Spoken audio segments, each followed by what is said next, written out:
वाहिगुरु साहिब जी।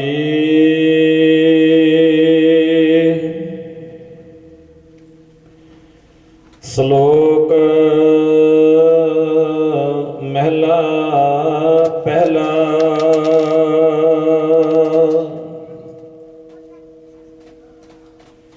दीवा बलै अंधेरा जाए,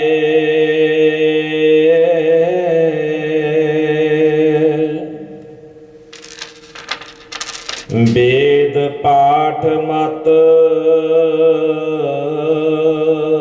पापा खाए।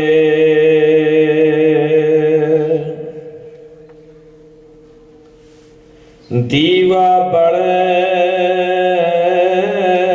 अंधेरा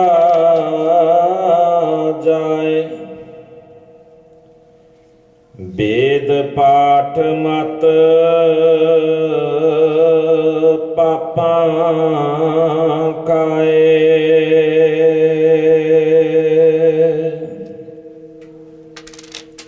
उगवै सूर ना जापै चंद, जहाँ ज्ञान प्रकाश अज्ञान मिटंत।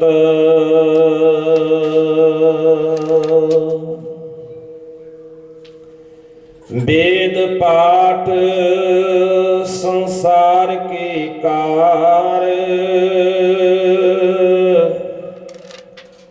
पढ़ पढ़ पंडित करें विचार।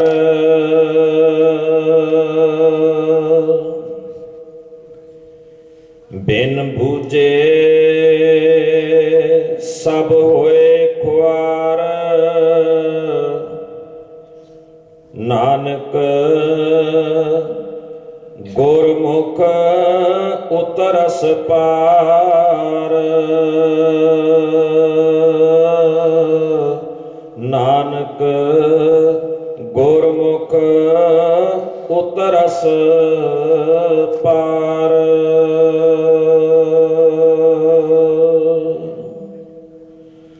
वाहिगुरु जी का खालसा, वाहिगुरु जी की फतेह। जुगो जुग अटल चवर छत्र तख्त दे मालिक साहिब श्री गुरु ग्रंथ साहब जी की पावन पवित्र निगी गोद विच जुड़ बैठे गुरु प्यारे गुरु सवारे सतसंगी जनों, सतगुरु जी की अपार कृपा बख्शिश नाल ये समा गुरु की हजूरी विच बैठ के सफलियां करन दा यतन कर रहे हाँ। सत्कारयोग भाई साहब जी सतगुरु जी की बाणी का कीर्तन आपां नूं श्रवण करा रहे सन और अगलेरियां विचारां गुरबाणी दियां गुरमत दियां आप जी नाल सांझियां करन लई सतगुरु जी की बाणी विचों धन गुरु नानक साहब जी का उच्चारण किया होया एक श्लोक जिसका पाठ मैं आप जी नाल साझा किया है। सतगुरु गुरु नानक साहब सच्चे पातशाह जी ने इस पावन श्लोक के राही बड़ा प्यारा निर्णय दिता है और आम साडे घरां दीयां उदाहरणां लैके एक साडे इस जीवन नूं सेध देण दा महाराज ने सुंदर उपराला किया है। उदाहरण आम साडी जिंदगी साडे घर विचों दिती है जी। आवाज़ थोड़ी जी ठीक करने लई इको जी बात आ रही है। सतगुरु जी ने साडे घर विचों एक उदाहरण बड़ी प्यारी बख्शिश की है जिहड़ी कि आम तौर पर असीं सारे तकरीबन इस गल नाल हंडदे हाँ वरतदे हाँ। दीवा बलै अंधेरा जाए। हुण किन्नी सौखी ते किन्नी प्यारी उदाहरण साडे घर विचों ही महाराज ने गुरमत समझाउण लई दित्ती है। महाराज कहते दीवा बलदा है, जिथे दीवा बलदा है जिन्ना को ओदी लाइट है उस हिसाब नाल हनेरा उत्थों दूर हो जाता है। दीवा बलदा है हनेरा नस जाता है। इत्थे नाल एक गल होर भी ध्यान च रखण वाली है, चानण करन लई उद्यम करना पैंदा है। चानण करन लई कोई उपराला, कोई अपने वल्लों मेहनत करनी पैंदी है, पर हनेरा पैदा करने लई सानू कुछ करन दी लोड़ नहीं। तुसी दीवा बंद कर दिओ, हनेरा अपने आप ही पसर जाएगा। चानण दी अणहोंद ही हनेरे नू अपने आप उत्थे खिच लिआउंदी है। हुण सतगुरु गरीब निवाज सच्चे पातशाह जिहड़ी ये उदाहरण साडे सामने रख रहे ने, इस श्लोक दे राहीं जिहड़े वीर भैणां गुरबाणी दा आप जाके इस श्लोक दे दर्शन करना चाहण, 791 अंक दे उत्ते तुसी आप इस श्लोक दे दर्शन भी कर सकते हो। सतगुरु गरीब निवाज सच्चे पातशाह जी ने ऐसियां बेअंत उदाहरणां होर भी साडे आले दुआले विचों दे के ते मनुख नूं समझाउण दा यतन कीता है। एक होर बड़ी वड्डी हैरानी है, मनुख अपने आप नूं बड़ा सियाणा समझदा है। मनुख नूं आम तौर ते असी जे अपने बोल चाल दे विच गल करनी होवे ते असी समझदे हां भाई मनुख इस सृष्टि दा सब तो सियाणा जीव है। बाकी जिन्ने पशु पंछी कीड़े मकौड़े ये सारे ही बेसमझ हन, सिर्फ एक सियाणा मनुख है। पर जदों सतगुरु जी की बाणी वाल ध्यान देने आ ते महाराज सच्चे पातशाह एक साडा बड़ा वड्डा भुलेखा दूर करदे आ। महाराज सच्चे पातशाह उदाहरण पशुआं पंछियां दियां दे के मनुख नूं समझाउण दा यतन करदे होए, बंदिया जे तैनूं अपने आप समझ नहीं लगदी, जे तैनूं कोई आला दुआला देख के समझ नहीं लगदी, तां कम सो कम अपने इस प्रकृति दे अंदर तेरे नाल रहण वाले अनेकां जानवर पशु पंछी हैं उन्हां कोलों सिख ले।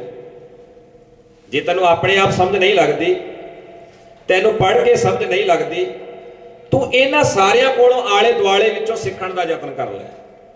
हुण देखो किन्नी प्यारियां उदाहरणां महाराज ने पशुआं पंछियां दियां दे के समझाया मनुख नूं है।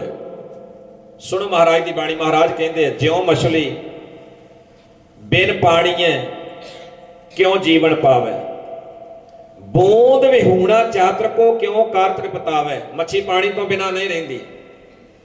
पपीहा पानी की बूंद जिहड़ी ओदे सिर विच डिगणी है, जिहड़ी मनौत बनी है, महाराज उदाहरण रखते ने पपीहा उस डिगण वाली बूंद तो इलावा कितों आले दुआले छप्पड़ नदियां नालियां तो पानी नहीं पींदा। बूंद विहूणा चादर को क्यों कार तृपतावे, नाद कुरंके बेदिया सन्मुख उठ धावे, भावर लोभी कुसुम बास का मिल आप बंधावे। हिरण की उदाहरण दी और फुल्लां दे उत्ते उडारी मारन वाले भौरे की उदाहरण दी। भौरा फुल नाल प्यार करदा है, खुशबू नाल प्यार करदा है। हुण एक छोटा जिहा निक्का जिहा उड्डण वाला एक कीड़ा भौरा महाराज उदाहरण दे के साडे सामने समझाउंदे, वेखो भलिओ इन्हां कोलों कुछ सिख लो, इन्हां कोलों कुछ सीखण दा यतन कर लो। हुण किन्नी हैरानी की बात है भी तुसीं कागज दे उत्ते रंग भर भर के बड़ी सोहनी ड्राइंग करके कोई फुल बूटे बना के इस तरीके नाल किते ना किते धर दिओ जां कंध नाल चिपका दिओ। उन्हां रंग बरंगे डिजाइन कीते हुए फुल्लां दे उत्ते कदी भौरा नहीं आउंदा, कदी भौरा नहीं आएगा, क्योंकि भावें रंग बड़े सोहने भर दिते हैं, डिजाइन बड़ा सोहना कीता गया है, पर भौरा कदी उस साडे वालों डिजाइन कीते नकली बनाए हुए फुल्लां दे उत्ते नहीं रीझदा, कदे नहीं रीझदा। क्यों? उन्होंने पता है इहदे विच वो तत्त नहीं, इहदे विच वो खुशबू नहीं, जिहड़ा मेरी जिंदगी का असल राज है वो इहदे विचों प्राप्त नहीं होना। वो भावें जिन्ने मर्जी सोहने रंग भर लो, जिन्ना मर्जी सोहना डिजाइन कर लो, कदी भौरा इहो जे कागज के फुल्लां उत्ते बनौटी फुल्लां उत्ते आण के नहीं बैठेगा। हुण भौरा ते सियाणा होया, मच्छी नूं तुसीं बाहर कढ के जिन्नियां मर्जी सहूलतां देण दा यतन कर लो, मच्छी कदी नहीं रिझदी। मच्छी का जीवन पानी है, उन्हें पानी विच ही रहना। ਮੱਛੀ ਆਪਣੇ ਪਾਣੀ ਵਾਲੇ ਜੀਵਨ ਨੂੰ ਕਦੇ ਵੀ ਨਹੀਂ ਤਿਆਗਦੀ। ਹੁਣ ਜਦੋਂ ਐਸੀਆਂ ਉਦਾਹਰਨਾਂ ਦੇ ਕੇ ਸਤਿਗੁਰੂ ਦੀ ਬਾਣੀ ਮਨੁੱਖ ਨੂੰ ਸਮਝਾ ਰਹੀ ਆ, ਭਲਿਆ ਦੇਖ ਜੀਵਨ ਜਿਉਣਾ ਵਫਾਦਾਰੀ ਚਾਹੀਦੀ ਹੈ, ਧਰਮ ਚਾਹੀਦਾ, ਤੇ ਇਹਨਾਂ ਕੋਲੋਂ ਸਿੱਖ ਤੇਰੀ ਜ਼ਿੰਦਗੀ ਅੰਦਰ ਕਿਹੜੇ ਕਿਹੜੇ ਗੁਣ ਕਿਵੇਂ ਦੇ ਹੋਣੇ ਚਾਹੀਦੇ ਆ, ਤੂੰ ਇਹਨਾਂ ਆਲੇ ਦੁਆਲੇ ਵਿੱਚੋਂ ਸਿੱਖ ਲੈ। ਹੁਣ ਸਤਿਗੁਰੂ ਜੀ ਦੀ ਬਾਣੀ ਨੇ ਜਿੱਥੇ ਪਸ਼ੂਆਂ ਪੰਛੀਆਂ ਦੇ ਆਲੇ ਦੁਆਲੇ ਸਾਡੇ ਪ੍ਰਕਿਰਤੀ ਦੇ ਇਹਨਾਂ ਨਿੱਕੇ ਨਿੱਕੇ ਪਰਿੰਦਿਆਂ ਜੀਵਾਂ ਦੇ ਵਿੱਚੋਂ ਉਦਾਹਰਣਾਂ ਦੇ ਕੇ ਸਾਨੂੰ ਸੱਚ ਸਮਝਾਉਣ ਦਾ ਯਤਨ ਕੀਤਾ ਹੈ, ਉਦਾਹਰਣਾਂ ਦੇ ਕੇ ਮਹਾਰਾਜ ਨੇ ਸਾਨੂੰ ਪ੍ਰੇਰਨਾ ਕਰਨ ਦਾ ਯਤਨ ਕੀਤਾ ਹੈ, ਉੱਥੇ ਨਾਲ ਨਾਲ ਮਹਾਰਾਜ ਦੀ ਬਾਣੀ ਇਹਨਾਂ ਪਸ਼ੂਆਂ ਪੰਛੀਆਂ ਦੇ ਜੀਵਨ ਵਿੱਚ ਜਿਹੜੇ ਔਗਣ ਹੈ ਮਹਾਰਾਜ ਦੀ ਬਾਣੀ ਉਹ ਵੀ ਬਿਆਨ ਕਰਦੀ, ਇਹ ਔਗਣ ਤੁਹਾਡੇ ਜੀਵਨ 'ਚ ਨਹੀਂ ਚਾਹੀਦੇ, ਇਹਨਾਂ ਔਗਣਾਂ ਵਾਲਾ ਜੀਵਨ ਨਹੀਂ ਚਾਹੀਦਾ। ਔਗਣਾਂ ਦੇ ਕਾਰਨ ਤਬਾਹੀ ਹੈ, ਔਗਣਾਂ ਦੇ ਕਾਰਨ ਮੌਤ ਹੈ, ਚਸਕਿਆਂ ਦੇ ਕਾਰਨ ਹਮੇਸ਼ਾ ਹੀ ਆਲੇ ਦੁਆਲੇ ਬਰਬਾਦੀ ਹੈ। ਕਿਤੇ ਵੇਖਿਓ ਔਗਣਾਂ ਦੇ ਵਿੱਚ ਨਾ ਫਸਿਓ, ਤੁਸੀਂ ਗੁਣਾਂ ਦੇ ਗਾਹਕ ਬਣਨਾ। ਸਤਿਗੁਰੂ ਧੰਨ ਗੁਰੂ ਤੇਗ ਬਹਾਦਰ ਸਾਹਿਬ ਆਪਣੇ ਸ਼ਲੋਕਾਂ ਦੇ ਅੰਦਰ ਸਾਡੇ ਘਰ ਦੀ ਇੱਕ ਉਦਾਹਰਣ ਹੋਰ ਦਿੰਦੇ ਆ। ਇੱਕ ਹੋਰ ਉਦਾਹਰਣ, ਤੈਨੂੰ ਗੁਰੂ ਨਾਲ ਸ਼ਾਇਦ ਵਫਾਦਾਰੀ ਨਿਭਾਉਣੀ ਨਹੀਂ ਆਉਂਦੀ, ਤੈਨੂੰ ਸ਼ਾਇਦ ਆਪਣੇ ਆਲੇ ਦੁਆਲੇ ਦੋਸਤਾਂ ਮਿੱਤਰਾਂ ਨਾਲ ਵਫਾਦਾਰੀ ਨਿਭਾਉਣੀ ਨਹੀਂ ਆਉਂਦੀ, ਤੈਨੂੰ ਸ਼ਾਇਦ ਆਪਣੇ ਮਾਂ-ਬਾਪ ਦਾ ਵਫਾਦਾਰ ਰਹਿਣਾ ਨਹੀਂ ਆਉਂਦਾ। ਸੁਣ, ਧਿਆਨ ਦੇ, ਸਤਿਗੁਰੂ ਆਖਦੇ ਤੇਰੇ ਘਰ ਦਾ ਪਾਲਤੂ ਕੁੱਕਰ ਕੁੱਤਾ ਦੇਖ ਕਿੰਨਾ ਵਫਾਦਾਰ ਹੈ। ਜੇ ਸਿੱਖਣਾ ਹੋਵੇ ਤੂੰ ਉਹਦੇ ਵਿੱਚੋਂ ਗੁਣ ਸਿੱਖ ਲੈ। ਸੁਆਮੀ ਕੋ ਗ੍ਰਹਿ ਜਿਉ ਸਦਾ ਸਵਾਨ ਤਜਤ ਨਹੀਂ ਨਿਤ। ਜਿਵੇਂ ਕੁੱਤਾ ਆਪਣੇ ਸੁਆਮੀ ਦਾ ਘਰ ਕਦੇ ਨਹੀਂ ਛੱਡਦਾ, ਤੂੰ ਵੀ ਆਪਣੇ ਸੁਆਮੀ ਦਾ ਵਫਾਦਾਰ ਬਣ। ਇਹ ਗੁਣ ਸਿੱਖ ਲੈ।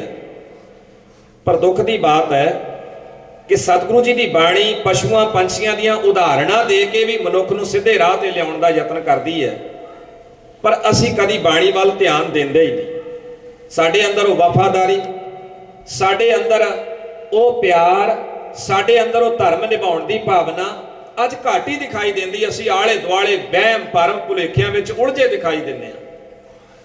ਭਾਈ ਸਾਹਿਬ ਭਾਈ ਗੁਰਦਾਸ ਜੀ ਨੇ ਕੁਝ ਇੱਕ ਉਦਾਹਰਨਾਂ, ਇਹ ਜਿਹੜੇ ਪ੍ਰਮਾਣ ਮੈਂ ਤੁਹਾਡੇ ਨਾਲ ਸਾਂਝੇ ਕੀਤੇ ਆ, ਇਹਨਾਂ ਪ੍ਰਮਾਣਾਂ ਦੀ ਵਿਆਖਿਆ ਕਰਦਿਆਂ ਹੋਇਆਂ ਭਾਈ ਗੁਰਦਾਸ ਜੀ ਨੇ ਆਪਣੇ ਕਵਿਤਾਂ ਦੇ ਅੰਦਰ ਕੁਝ ਵਿਚਾਰ ਖਿਆਲ ਦਿੱਤੇ ਨੇ। ਭਾਈ ਗੁਰਦਾਸ ਕਹਿੰਦੇ ਆ, ਜਿਹੜਾ ਹੰਸ ਹੈ ਉਹ ਹਮੇਸ਼ਾ ਮੰਨਿਆ ਜਾਂਦਾ ਕਿ ਮਾਨ ਸਰੋਵਰ ਤੇ ਰਹਿੰਦਾ। ਇਹ ਮੰਨਿਆ ਜਾਂਦਾ ਹੈ ਕਿ ਹੰਸ ਮਾਨ ਸਰੋਵਰ ਤੇ ਬਹਿ ਕੇ ਉਥੋਂ ਮੋਤੀਆਂ ਦਾ ਆਹਾਰ ਕਰਦਾ ਹੈ। ਹੰਸ ਕਦੀ ਕਿਸੇ ਛੱਪੜ ਤੇ ਨਦੀ ਨਾਲੇ ਤੇ ਕਦੇ ਨਹੀਂ ਬੈਠਦਾ, ਕਦੇ ਚੁੰਝ ਨਹੀਂ ਡੋਬਦਾ, ਕਦੇ ਚੁੰਝ ਨਹੀਂ ਡੋਬਦਾ। ਹੰਸ ਕਦੀ ਇਹ ਗਲਤੀ ਕਰਦਾ ਹੀ ਨਹੀਂ। ਹੰਸ ਦੀਆਂ ਕੁਲਾਂ ਲੰਘ ਗਈਆਂ, ਖਾਨਦਾਨ ਬੀਤ ਗਏ, ਸਦੀਆਂ ਲੰਘ ਗਈਆਂ, ਪਰ ਹੰਸ ਆਪਣੀ ਪ੍ਰਕਿਰਿਆ ਜਿਉਂ ਦੀ ਤਿਉਂ ਚਲਾ ਰਿਹਾ। ਹੰਸ ਕਦੀ ਗੁਨਾਹ ਨਹੀਂ ਕਰਦਾ, ਕਦੀ ਕਿਸੇ ਨਦੀ ਨਾਲੇ ਛੱਪੜ ਤੇ ਨਹੀਂ ਬੈਠਦਾ। ਭਾਈ ਸਾਹਿਬ ਭਾਈ ਗੁਰਦਾਸ ਜੀ ਨੇ ਕੁਝ ਇੱਕ ਸਵਾਲ ਸਾਡੇ ਸਾਹਮਣੇ ਲਿਆਂਦੇ। ਭਾਈ ਗੁਰਦਾਸ ਕਹਿੰਦੇ ਆ, ਜੇ ਹੰਸ ਦੇ ਬਾਰੇ ਇਹ ਮਨੌਤ ਹੈ, ਹੰਸ ਮਾਨ ਸਰੋਵਰ ਨਹੀਂ ਛੱਡਦਾ, ਹੰਸ ਮਾਨ ਸਰੋਵਰ ਤੋਂ ਮਿਲਣ ਵਾਲੇ ਹੀਰੇ ਮੋਤੀਆਂ ਦੀ ਖੁਰਾਕ ਤੋਂ ਬਿਨਾਂ ਕਿਤੇ ਉਹ ਚੁੰਝ ਨਹੀਂ ਲਾਉਂਦਾ।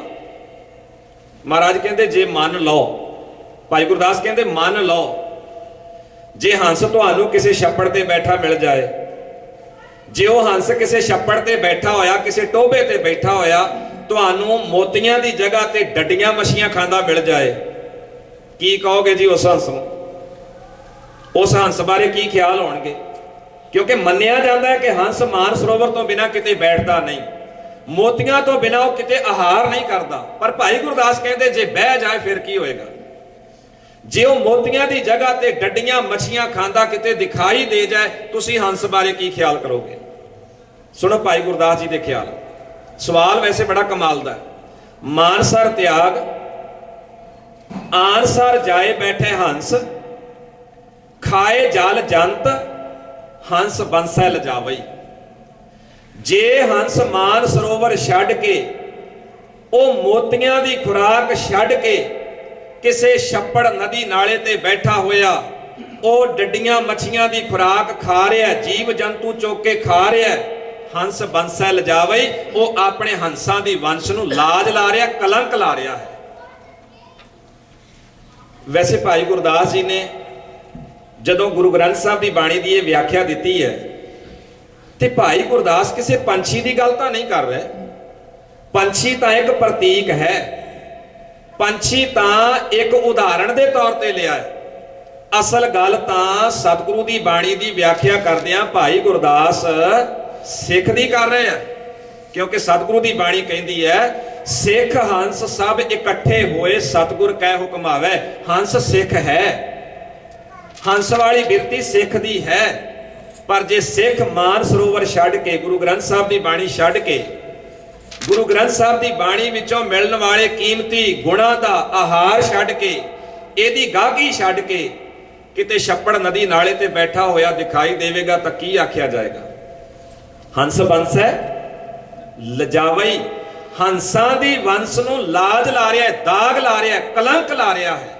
ਮੱਛੀ ਪਾਣੀ ਤੋਂ ਬਿਨਾਂ ਨਹੀਂ ਜਿਉਂਦੀ, ਪਰ ਜੇ ਮੱਛੀ ਤੁਹਾਨੂੰ ਪਾਣੀ ਤੋਂ ਬਿਨਾਂ ਕਿਤੇ ਜਿਉਂਦੀ ਦਿਖਾਈ ਦੇ ਜਾਏ, ਮੱਛੀ ਕਿਤੇ ਆਲੇ ਦੁਆਲੇ ਸੁੱਖ ਸਹੂਲਤਾਂ ਮਾਣਦੀ ਦਿਖਾਈ ਦੇ ਜਾਏ, ਮੱਛੀ ਸੁੱਖ ਸਹੂਲਤਾਂ ਦੇ ਲਾਲਚ ਵਿੱਚ ਆ ਕੇ ਉਹ ਪਾਣੀ ਦਾ ਸੰਗ ਛੱਡ ਕੇ ਸੁੱਖ ਸਹੂਲਤਾਂ ਦੇ ਇਸ ਵਹਿਣ ਵਿੱਚ ਵਹਿ ਜਾਏ, ਤੇ ਭਾਈ ਗੁਰਦਾਸ ਆਖਦੇ ਇਹੋ ਜੀ ਮੱਛੀ ਨਹੀਂ ਆਖੀ ਜਾਣੀ ਚਾਹੀਦੀ, ਉਹਨੂੰ ਫੱਫੇ ਕੁੱਟਣੀ ਕਹਿਣਾ ਚਾਹੀਦਾ। ਉਹ ਦੋਗਲੀ ਹੈ ਜਿਹੜੀ ਪਾਣੀ ਦੇ ਵਿੱਚ ਆਪਣਾ ਜੀਵਨ ਛੱਡ ਕੇ ਤੇ ਸੁੱਖ ਸਹੂਲਤਾਂ ਵਾਲੇ ਪਾਸੇ ਤੁਰ ਗਈ। ਮੱਛੀ ਰਹਿੰਦੀ ਨਹੀਂ, ਪਰ ਜੇ ਮੱਛੀ ਦਿਖਾਈ ਦੇਵੇ ਤੇ ਭਾਈ ਗੁਰਦਾਸ ਕਹਿੰਦੇ ਇਹੋ ਜੀ ਮੱਛੀ ਨੂੰ ਦੋਗਲੇ ਕਿਰਦਾਰ ਦੀ ਮੰਨਣਾ ਚਾਹੀਦਾ।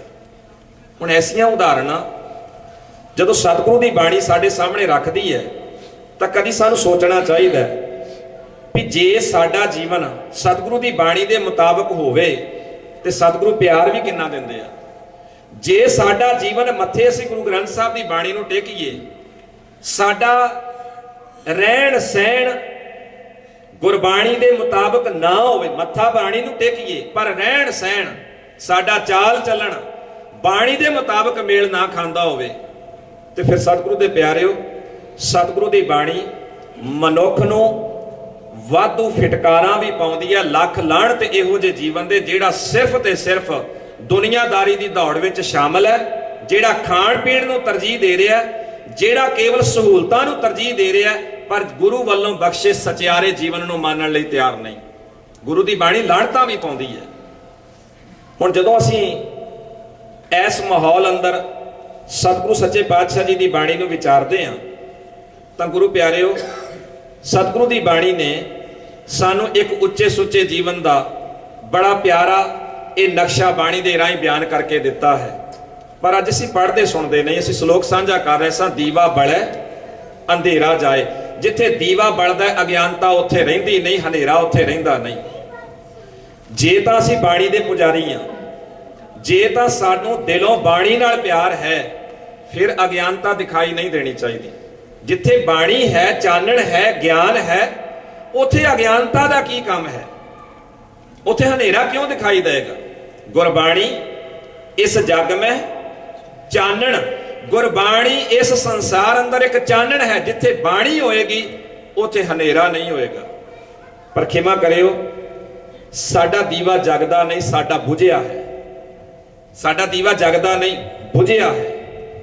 ਦੂਜੀ ਬਾਤ, ਅਸੀਂ ਦੀਵੇ ਨੂੰ ਜਗਾਉਣ ਦਾ ਕਈ ਵਾਰ ਯਤਨ ਤਾਂ ਕਰਦੇ ਹਾਂ, ਪਰ ਪਾਣੀ ਪਾ ਕੇ ਜਗਾਉਣ ਦਾ ਯਤਨ ਕਰ ਰਹੇ ਹਾਂ। ਪਾਣੀ ਪਾ ਕੇ, ਕਦੀ ਪਾਣੀ ਨਾਲ ਵੀ ਦੀਵੇ ਜਗੇ, ਕਦੀ ਪਾਣੀ ਨਾਲ ਵੀ ਦੀਵਿਆਂ ਨੇ ਚਾਨਣ ਕੀਤਾ।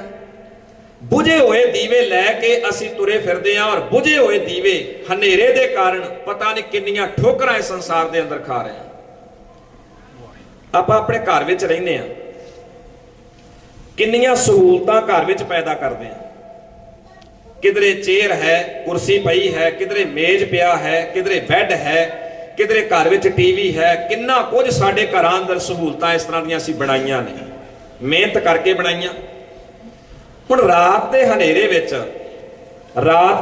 ਵਿੱਚ ਜਦੋਂ ਲਾਈਟ ਬੰਦ ਹੋਵੇ, ਅਚਾਨਕ ਅਸੀਂ ਉੱਠ ਕੇ ਆਪਣੇ ਕਮਰੇ ਤੋਂ ਬਾਹਰ ਨੂੰ ਜਾਣ ਦੀ ਕੋਸ਼ਿਸ਼ ਕਰੀਏ, ਜਾਂ ਕਿਸੇ ਪਾਸੇ ਆਪਣੇ ਘਰ ਦੇ ਅੰਦਰ ਕੋਈ ਟਹਿਲ ਕਰਨ ਦੀ ਕੋਸ਼ਿਸ਼ ਕਰੀਏ, ਹਨੇਰੇ ਵਿੱਚ ਉਹੋ ਹੀ ਕੁਰਸੀ, ਉਹੋ ਹੀ ਮੇਜ਼, ਉਹੋ ਹੀ ਬੈੱਡ, ਉਹੋ ਹੀ ਘਰ ਵਿੱਚ ਪਿਆ ਹੋਇਆ ਸਮਾਨ ਕਿਤੇ ਗਿੱਟੇ ਗੋਡੇ ਲੱਗ ਜਾਏ, ਠੇਡਾ ਲੱਗ ਜਾਏ, ਮਨੁੱਖ ਨੂੰ ਦਰਦ ਵੀ ਹੁੰਦਾ ਹੈ।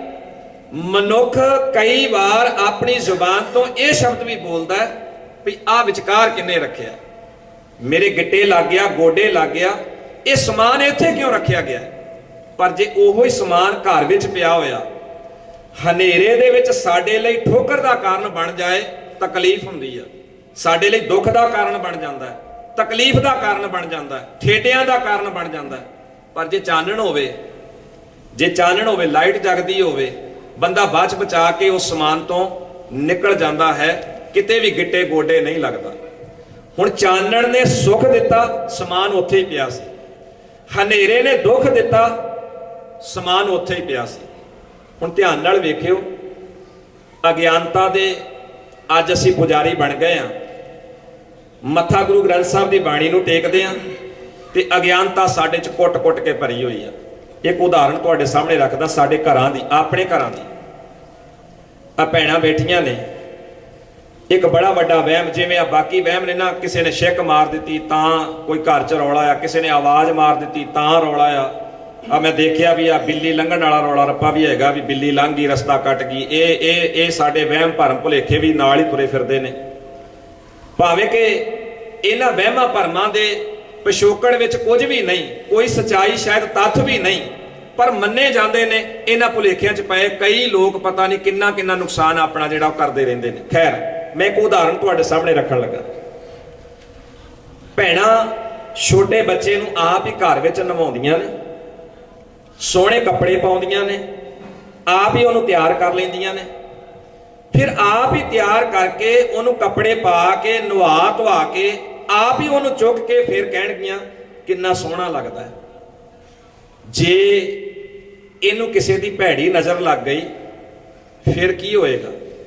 ਬਿਮਾਰ ਨਾ ਹੋ ਜਾਏ, ਕੋਈ ਮੁਸ਼ਕਲ ਨਾ ਖੜੀ ਹੋ ਜਾਏ। ਜੇ ਕਿਸੇ ਦਾ ਇਸ ਬੱਚੇ ਦੀ ਸੁੰਦਰਤਾ ਵੱਲ ਵੇਖ ਕੇ ਹੌਕਾ ਨਿਕਲ ਗਿਆ, ਕੀ ਹੋਏਗਾ? ਪਹਿਲਾਂ ਆਪ ਹੀ ਤਿਆਰ ਕੀਤਾ, ਆਪ ਹੀ ਉਹਦੇ ਸੁਹਾਪਣ ਨੂੰ ਵੇਖ ਕੇ ਮਨ 'ਚ ਸਵਾਲ ਪੈਦਾ, ਸ਼ੰਕਾ ਪੈਦਾ ਕਰ ਲਿਆ, ਔਰ ਹੁਣ ਸ਼ੰਕੇ ਦਾ ਉੱਤਰ ਵੀ ਮਾਂ ਆਪ ਹੀ ਕੱਢ ਰਹੀ ਆ। ਦੇਖੋ ਧਿਆਨ ਨਾਲ, ਪਹਿਲਾਂ ਆਪ ਨਵਾਇਆ ਧਵਾਇਆ, ਕੱਪੜੇ ਪਾਏ, ਤਿਆਰ ਕਰ ਲਿਆ, ਹੁਣ ਨਵਾ ਧਵਾ ਕੇ ਤਿਆਰ ਕਰਕੇ ਤੇ ਫਿਰ ਆਪ ਹੀ ਸ਼ੱਕ ਕਰ ਲਿਆ ਵੀ ਜੇ ਕਿਸੇ ਦੀ ਨਜ਼ਰ ਲੱਗ ਗਈ ਫੇਰ। ਹੁਣ ਸ਼ੱਕ ਪੈਦਾ ਹੋਇਆ, ਉਹ ਸ਼ੱਕ ਦਾ ਉੱਤਰ ਵੀ ਆਪ ਹੀ ਲੱਭ ਲਿਆ। ਕਿਹੜਾ ਉੱਤਰ? ਜਾਂ ਤਾਂ ਇੱਥੇ ਇੱਕ ਕਾਲਾ ਜਿਹਾ ਟਿੱਕਾ ਲਾ ਦੇਣਗੀਆਂ, ਜਾਂ ਇੱਥੇ ਕੰਨ ਦੇ ਪਿੱਛੇ ਕਿਤੇ ਨਾ ਕਿਤੇ ਟਿੱਕਾ ਲਾ ਦੇਣਗੀਆਂ, ਫਿਰ ਆਪ ਹੀ ਕਹਿਣਗੀਆਂ ਲੈ ਹੁਣ ਨਹੀਂ ਨਜ਼ਰ ਲੱਗਦੀ, ਨਜ਼ਰ ਵੱਟੂ ਲਾ ਦਿੱਤਾ ਆ। ਭਲਾ ਥੋੜਾ ਜਿਹਾ ਇਮਾਨਦਾਰੀ ਨਾਲ ਵੇਖਦੇ, ਇੰਨਾ ਕੁ ਥੋੜਾ ਜਿਹਾ ਸੁਰਮੇ ਦਾ ਟਿੱਕਾ ਮੱਥੇ ਤੇ ਜਾਂ ਕੰਨ ਦੇ ਪਿੱਛੇ ਲਾ ਕੇ ਮਾਂ ਨੂੰ ਇਹ ਤਸੱਲੀ ਤਾਂ ਜ਼ਰੂਰ ਹੋਈ, ਸਾਡੀ ਭੈਣ ਨੂੰ ਇਹ ਤਸੱਲੀ ਤਾਂ ਜ਼ਰੂਰ ਹੋਈ ਕਿ ਇਹਨੂੰ ਹੁਣ ਨਜ਼ਰ ਨਹੀਂ ਲੱਗੇਗੀ ਕਿਉਂਕਿ ਕਾਲਾ ਟਿੱਕਾ ਲਾ ਦਿੱਤਾ ਹੈ। ਭੈਣ ਨੇ ਇੱਕ ਛੋਟੇ ਜਿਹੇ ਟਿੱਕੇ ਦੇ ਉੱਤੇ ਇਤਬਾਰ ਕਰ ਲਿਆ। ਪਰ ਭੈਣੇ, ਜੇ ਥੋੜਾ ਜਿਹਾ ਸੁਰਤ ਨੂੰ ਉੱਚਿਆਂ ਕਰ ਲੈਂਦੀ ਤੇ ਸ਼ਾਇਦ ਤੈਨੂੰ ਇਹ ਭੁਲੇਖਿਆਂ 'ਚ ਨਾ ਪੈਂਦੀ, ਤੂੰ ਭੁਲੇਖਿਆਂ ਤੋਂ ਬਚ ਜਾਂਦੀ। ਤੈਨੂੰ ਇਹਨਾਂ ਭੁਲੇਖਿਆਂ ਨੇ ਇਸ ਤਰੀਕੇ ਨਾਲ ਉਲਝਾਉਣਾ ਨਹੀਂ ਸੀ। ਦੇਖ, ਤੇਰਾ ਇੱਕ ਨਿੱਕਾ ਜਿਹਾ ਟਿੱਕਾ ਤੈਨੂੰ ਤਸੱਲੀ ਦਿੰਦਾ ਹੈ। ਰੱਬ ਨੇ ਕਿੱਡਾ ਵੱਡਾ ਕਾਲਾ ਸਿਰ ਲਾ ਕੇ ਤੋਰਿਆ ਸੀ, ਉਹਦੇ ਤੇ ਇਤਬਾਰ ਕਰ ਲੈਣਾ ਸੀ। ਕਾਲਾ ਸਿਰ ਨਾਲ ਹੀ ਸੀਗਾ, ਅੱਖਾਂ ਕਾਲੀਆਂ ਨਾਲ ਹੀ ਸੀਗੀਆਂ, ਪਰ ਅੱਖਾਂ ਤੇ ਇਤਬਾਰ ਨਾ ਹੋਇਆ, ਕਾਲੇ ਸਿਰ ਤੇ ਇਤਬਾਰ ਨਾ ਹੋਇਆ। ਮਾਂ ਨੇ ਆਪਣੇ ਟਿੱਕੇ ਤੇ ਇਤਬਾਰ ਕੀਤਾ। ਮੇਰਾ ਟਿੱਕਾ ਲੱਗ ਗਿਆ, ਮੈਂ ਇਹ ਨਿਸ਼ਾਨੀ ਲਾ ਦਿੱਤੀ, ਹੁਣ ਨਹੀਂ ਇਹਨੂੰ ਨਜ਼ਰ ਲੱਗੇਗੀ। ਇਹੋ ਜਿਹੇ ਅਨੇਕਾਂ ਹੀ ਵਹਿਮ ਭਰਮ ਭੁਲੇਖੇ ਸਾਡਿਆਂ ਘਰਾਂ 'ਚ ਕੰਮ ਕਰਦੇ ਆ, ਔਰ ਅਗਿਆਨਤਾ ਦੇ ਵਸ ਅੱਜ ਦਾ ਇਹ ਸਾਡਾ ਸਮਾਜ। ਅੱਗੇ ਚੱਲ ਕੇ ਦੇਖੋ, ਜਿਹੜਾ ਸਾਡੇ ਸਾਹਮਣੇ ਵੱਡਾ ਇੱਕ ਮਸਲਾ ਖੜਾ ਹੋ ਰਿਹਾ ਹੈ, ਮੀਡੀਏ ਦੇ ਅੰਦਰ ਬੜੇ ਵੱਡੇ ਪੱਧਰ ਦੇ ਉੱਤੇ ਇਹ ਮਸਲਾ ਜਿਹੜਾ ਉਭਾਰਿਆ ਜਾ ਰਿਹਾ ਹੈ ਸਾਡੇ ਸਮਾਜ ਦੇ ਅੰਦਰ, ਖਾਸ ਕਰਕੇ ਸਾਡੇ ਆਪਣੇ ਸਮਾਜ ਦੇ ਅੰਦਰ।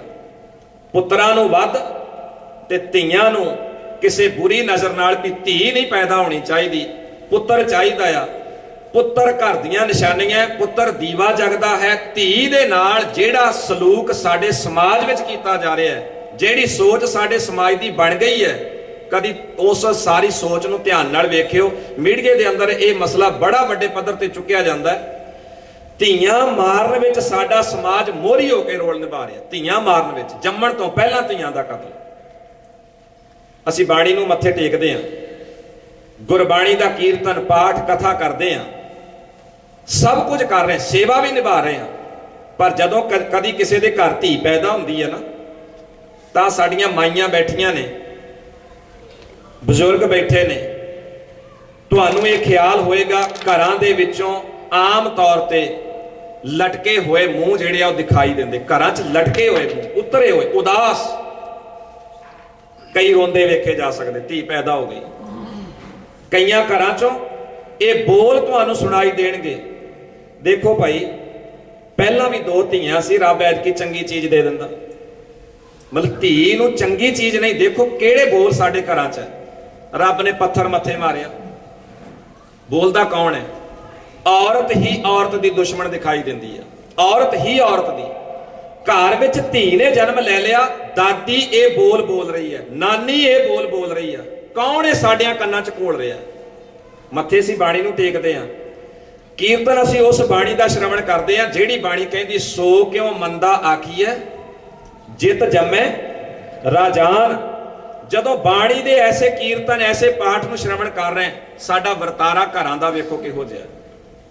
ਇੱਕ ਉਦਾਹਰਣ ਹੋਰ ਤੁਹਾਡੇ ਸਾਹਮਣੇ ਰੱਖਦਾ। ਮੈਂ ਪਸ਼ੂ ਪੰਛੀਆਂ ਦੀ ਗੱਲ ਕਰ ਰਿਹਾ ਸਾਂ। ਆਪਣੇ ਆਲੇ ਦੁਆਲੇ ਰਹਿੰਦੇ ਜਿੰਨੇ ਪਸ਼ੂ ਪੰਛੀ ਹੈ, ਕੋਈ ਆਪਣੀ ਔਲਾਦ ਨਾਲ ਵਿਤਕਰਾ ਨਹੀਂ ਕਰਦਾ। ਕੋਈ ਪਸ਼ੂ ਪੰਛੀ ਇਸ ਆਧਾਰਿਤ ਵਿਤਕਰਾ ਨਹੀਂ ਕਰਦਾ ਕਿ ਨਰ ਹੈ ਜਾਂ ਮਾਦਾ ਹੈ। ਕੋਈ ਪਸ਼ੂ ਪੰਛੀ ਨਹੀਂ ਕਰਦਾ ਕਿ ਬੱਚਾ ਹੈ ਜਾਂ ਬੱਚੀ ਹੈ। ਕੋਈ ਪਸ਼ੂ ਪੰਛੀ ਨਹੀਂ ਕਰਦਾ। ਪਸ਼ੂ ਪੰਛੀ ਆਪਣੇ ਬੱਚਿਆਂ ਨੂੰ ਪਿਆਰ ਕਰਦੇ ਕਿ ਸਾਡੇ ਬੱਚੇ ਆ, ਸਾਡੀ ਔਲਾਦ ਆ, ਇੱਕੋ ਜਿਹਾ ਪਾਲਦੇ ਆ, ਇੱਕੋ ਜਿਹਾ ਚੋਗਾ ਦਿੰਦੇ ਆ, ਇੱਕੋ ਜਿਹੀ ਉਹਨਾਂ ਦੀ ਰੱਖਿਆ ਕਰਦੇ ਆ। ਪਰ ਇਨਸਾਨ ਹੋ ਕੇ ਸਮਾਜ ਦੇ ਅੰਦਰ ਵਰਤਾਰਾ ਦੇਖੋ ਕਿਹੋ ਜਿਹਾ। ਇਨਸਾਨ ਹੋ ਕੇ ਸਮਾਜ ਦੇ ਵਿੱਚ ਵਰਤਾਰਾ ਕਿਹੋ ਜਿਹਾ। ਵੈਸੇ ਨਾ ਗੁਰਦੁਆਰੇ ਆ ਕੇ ਫਿਰ ਬੜੀਆਂ ਅਰਦਾਸਾਂ ਲੰਬੀਆਂ ਚੌੜੀਆਂ, ਸੇਵਾ ਤੇ ਹੋਰ ਕਈ ਪੁੱਠੇ ਸਿੱਧੇ ਸਵਾਲ ਜਿਹੜੇ ਆ ਉਹ ਫਿਰ ਆਣ ਕੇ ਲੋਕ ਉਭਾਰਦੇ ਆ। ਮੈਂ ਤੇ ਹੈਰਾਨ ਆ ਵੀ ਜਿਸ ਡਾਕਟਰ ਨੂੰ ਦੁਨੀਆ ਦਾ ਧਰਤੀ ਦਾ ਦੂਜਾ ਰੱਬ ਕਿਹਾ ਜਾਂਦਾ ਹੈ, ਜਿਸ ਡਾਕਟਰ ਦੇ ਕਲੀਨਿਕ ਵਿੱਚੋਂ ਕਿਸੇ ਮਨੁੱਖ ਨੂੰ ਜ਼ਿੰਦਗੀ ਮਿਲ ਜਾਂਦੀ ਆ, ਉਸੇ ਡਾਕਟਰ ਦਾ ਉਹ ਕਲੀਨਿਕ ਅੱਜ ਥੋੜੇ ਜਿਹੇ ਲਾਲਚ ਦੇ ਕਾਰਨ ਬੁੱਚੜਖਾਨਾ ਬਣਿਆ ਹੋਇਆ, ਕਸਾਈ ਦਾ ਘਰ ਬਣਿਆ ਹੋਇਆ, ਜਿੱਥੇ ਧੀਆਂ ਨੂੰ ਕਤਲ ਕੀਤਾ ਜਾ ਰਿਹਾ ਹੈ। ਧੀਆਂ ਨੂੰ ਕਤਲ ਕਰਨ ਦੇ ਮਨਸੂਬੇ ਘੜੇ ਜਾਂਦੇ ਆ, ਧੀਆਂ ਨੂੰ ਕਤਲ ਕਰਨ ਵਾਸਤੇ ਸਲਾਹਾਂ ਦਿੱਤੀਆਂ ਜਾਂਦੀਆਂ ਥੋੜੇ ਜਿਹੇ ਲਾਲਚ ਦੇ ਕਾਰਨ। ਹੁਣ ਉਹਨਾਂ ਪੈਸਿਆਂ ਵਿੱਚੋਂ ਜੇ ਡਾਕਟਰ ਇਹੋ ਜਿਹਾ ਡਾਕਟਰ, ਲਾਲਚੀ ਡਾਕਟਰ, ਜੇ ਗੁਰਦੁਆਰੇ 'ਚ ਲਿਆਣ ਕੇ ਲੰਗਰ ਲਵਾਵੇ, ਕੀ ਸੇਵਾ ਮੰਨੀ ਜਾਏਗੀ? ਕੀ ਗੁਰੂ ਨਾਨਕ ਸਾਹਿਬ ਸੱਚੇ ਪਾਤਸ਼ਾਹ ਇਹੋ ਜਿਹੀ ਸੇਵਾ ਨੂੰ ਪ੍ਰਵਾਨ ਕਰ ਲੈਣਗੇ? ਕੀ ਇਹਨੂੰ ਸੇਵਾਦਾਰ ਆਖਿਆ ਜਾਏਗਾ? ਦੇਖੋ ਥੋੜੇ ਜਿਹੇ ਲਾਲਚ ਦੇ ਕਾਰਨ ਪੈਸੇ ਲੈ ਕੇ ਉਸਨੇ ਕਤਲ ਕਰਨ ਦਾ ਮਨਸੂਬਾ ਘੜ ਲਿਆ। ਧੀ ਨੂੰ ਜਨਮ ਤੋਂ ਪਹਿਲਾਂ ਕਤਲ ਕਰਨ ਦਾ ਮਾਪੇ ਤਿਆਰ ਨੇ, ਰਿਸ਼ਤੇਦਾਰ ਤਿਆਰ ਨੇ, ਧੀ ਨੂੰ ਕਤਲ ਕੀਤਾ ਜਾ ਰਿਹਾ। ਖਿਮਾ ਕਰਿਓ, ਇਹ ਵਰਤਾਰਾ ਸਾਡਿਆਂ ਘਰਾਂ 'ਚ ਕਿਉਂ ਆਇਆ? ਇਹ ਗਿਰੀ ਹੋਈ ਹਾਲਤ ਸਾਡੇ ਘਰਾਂ 'ਚ ਕਿਉਂ ਬਣੀ ਹੈ? ਕਿਉਂ ਸਮਾਜ ਦੇ ਅੰਦਰ ਇਹ ਸਾਰਾ ਕੁਝ ਵੇਖਣ ਨੂੰ ਮਿਲਦਾ ਹੈ, ਪੜ੍ਹਨ ਨੂੰ ਮਿਲਦਾ ਹੈ? ਇਹ ਕਲੰਕ ਸਾਡੇ ਸਮਾਜ ਦੇ ਮੱਥੇ ਕਿਉਂ ਲੱਗ ਰਿਹਾ ਹੈ? ਇਸੇ ਕਰਕੇ ਸਾਡੇ ਕੋਲ ਬਾਣੀ ਵਾਲਾ ਸੱਚ ਨਹੀਂ। ਅਸੀਂ ਕਮਜ਼ੋਰ ਹਾਂ, ਅਸੀਂ ਮਾੜੇ ਹਾਂ। ਬਾਣੀ ਵਾਲਾ ਸੱਚ ਸਾਡੇ ਕੋਲ ਜਿੰਨਾ ਮਜ਼ਬੂਤ ਚਾਹੀਦਾ ਸੀ, ਇਤਿਹਾਸ ਦਾ ਪੱਖ ਜਿੰਨਾ ਮਜ਼ਬੂਤ ਸਾਡੇ ਕੋਲ ਚਾਹੀਦਾ ਸੀ, ਅਸੀਂ ਉਹ ਇਤਿਹਾਸ ਦਾ ਪੱਖ ਲੈ ਨਹੀਂ ਸਕੇ। ਭਾਵੇਂ ਕਿ ਸਾਡੇ ਕੋਲ ਮਾਣ ਕਰਨ ਯੋਗ ਉਹ ਬੀਬੀਆਂ ਦਾ ਇਤਿਹਾਸ ਹੈ, ਜਿਨ੍ਹਾਂ ਬੀਬੀਆਂ ਨੇ ਗੁਰੂ ਸਾਹਿਬ ਦੇ ਇਸ ਚਲਾਏ ਹੋਏ ਰਾਹ ਤੇ ਕਦਮ ਰੱਖਦਿਆਂ ਸ਼ਾਨਦਾਰ ਜ਼ਿੰਦਗੀ ਜੀਵੀ ਹੈ ਔਰ ਇੱਕ ਰੌਸ਼ਨ ਮਨਾਰਾ ਬਣ ਕੇ ਸੰਸਾਰ ਦੇ ਸਾਹਮਣੇ ਆਈਆਂ ਨੇ। ਕਿਧਰੇ ਪੜੋ ਬੇਬੇ ਨਾਨਕੀ ਦਾ ਇਤਿਹਾਸ, ਕਿਧਰੇ ਪੜੋ ਬੀਬੀ ਭਾਨੀ ਦਾ ਇਤਿਹਾਸ, ਮਾਤਾ ਗੰਗਾ ਜੀ, ਮਾਤਾ ਗੁਜਰ ਕੌਰ, ਕਿਧਰੇ ਮਾਈ ਭਾਗੋ ਵਰਗੀਆਂ, ਬੀਬੀ ਹਰਸ਼ਰਨ ਕੌਰ ਵਰਗੀਆਂ ਕਿੰਨੀਆਂ ਮਹਾਨ ਬੀਬੀਆਂ ਇਸ ਸੰਸਾਰ ਦੇ ਅੰਦਰ ਇਹ ਪੈਦਾ ਹੋਈਆਂ ਨੇ। ਪਰ ਖਿਮਾ ਕਰਿਓ, ਅੱਜ ਸਾਨੂੰ ਉਹਨਾਂ ਬੀਬੀਆਂ ਦੇ ਇਤਿਹਾਸ ਬਾਰੇ, ਉਹਨਾਂ ਬੀਬੀਆਂ ਦੇ ਜੀਵਨ ਬਾਰੇ ਸ਼ਾਇਦ ਹੀ ਥੋੜਾ ਬਹੁਤਾ ਪਤਾ ਹੋਵੇ। ਅਸੀਂ ਭੁੱਲ ਗਏ, ਅੱਜ ਅਸੀਂ ਭੁੱਲ ਗਏ। ਬਾਣੀ ਪੜ੍ਹਨ ਦਾ ਸਾਡੇ ਕੋਲ ਟਾਈਮ ਨਹੀਂ। ਬੜੇ ਬਹਾਨੇ, ਬੜੀਆਂ ਗੱਲਾਂ, ਬੜੀਆਂ ਟੁਚਰਾਂ ਖੜੀਆਂ ਕੀਤੀਆਂ ਹੋਈਆਂ। ਹੁਣ ਕਹਿੰਦੇ ਸਾਡੇ ਕੋਲ ਬਾਣੀ ਪੜ੍ਹਨ ਦਾ ਸਮਾਂ ਨਹੀਂ। ਕਦੀ ਉਹ ਸਮਾਂ ਧਿਆਨ ਮਾਰੋ ਜਦੋਂ ਆਪਣੇ ਪੰਜਾਬ ਦੇ ਅੰਦਰ ਆਪਣੀਆਂ ਬਜ਼ੁਰਗ ਮਾਵਾਂ ਉਹ ਚੁੱਲ੍ਹਿਆਂ ਦੇ ਵਿੱਚ ਅੱਗ ਬਾਲਦੀਆਂ ਸੀ। ਚੁੱਲ੍ਹਿਆਂ ਦੇ ਵਿੱਚ ਵਾਰ-ਵਾਰ ਫੂਕਾਂ ਮਾਰਨੀਆਂ, ਧੂਆਂ ਅੱਖਾਂ 'ਚ ਪੈਣਾ, ਕੋਈ ਸਾਧਨ ਨਹੀਂ ਸਨ। ਉਹ ਰੋਟੀਆਂ ਚੁੱਕ ਕੇ ਸਿਰ ਤੇ ਉਹ ਖੇਤਾਂ ਵਿੱਚ ਦੇਣ ਵਾਸਤੇ ਜਾਂਦੀਆਂ, ਘਰ ਵਿੱਚ ਪਸ਼ੂ ਵੀ ਸੰਭਾਲਦੀਆਂ, ਬੱਚੇ ਵੀ ਸੰਭਾਲਦੀਆਂ, ਘਰ ਵੀ ਕੱਚੇ ਸਨ, ਪਾਣੀ ਵੀ ਘਰਾਂ ਵਿੱਚ ਪ੍ਰਬੰਧ ਨਹੀਂ, ਖੂਹਾਂ ਤੋਂ ਪਾਣੀ ਲਿਆਉਣਾ ਪੈਂਦਾ ਸੀ। ਪਰ ਤਾਂ ਵੀ ਉਹਨਾਂ ਮਾਵਾਂ ਨੂੰ ਬਾਣੀ ਯਾਦ ਸੀ। ਇਹ ਉਹਨਾਂ ਹੀ ਮਾਵਾਂ ਦਾ ਇਤਿਹਾਸ ਹੈ।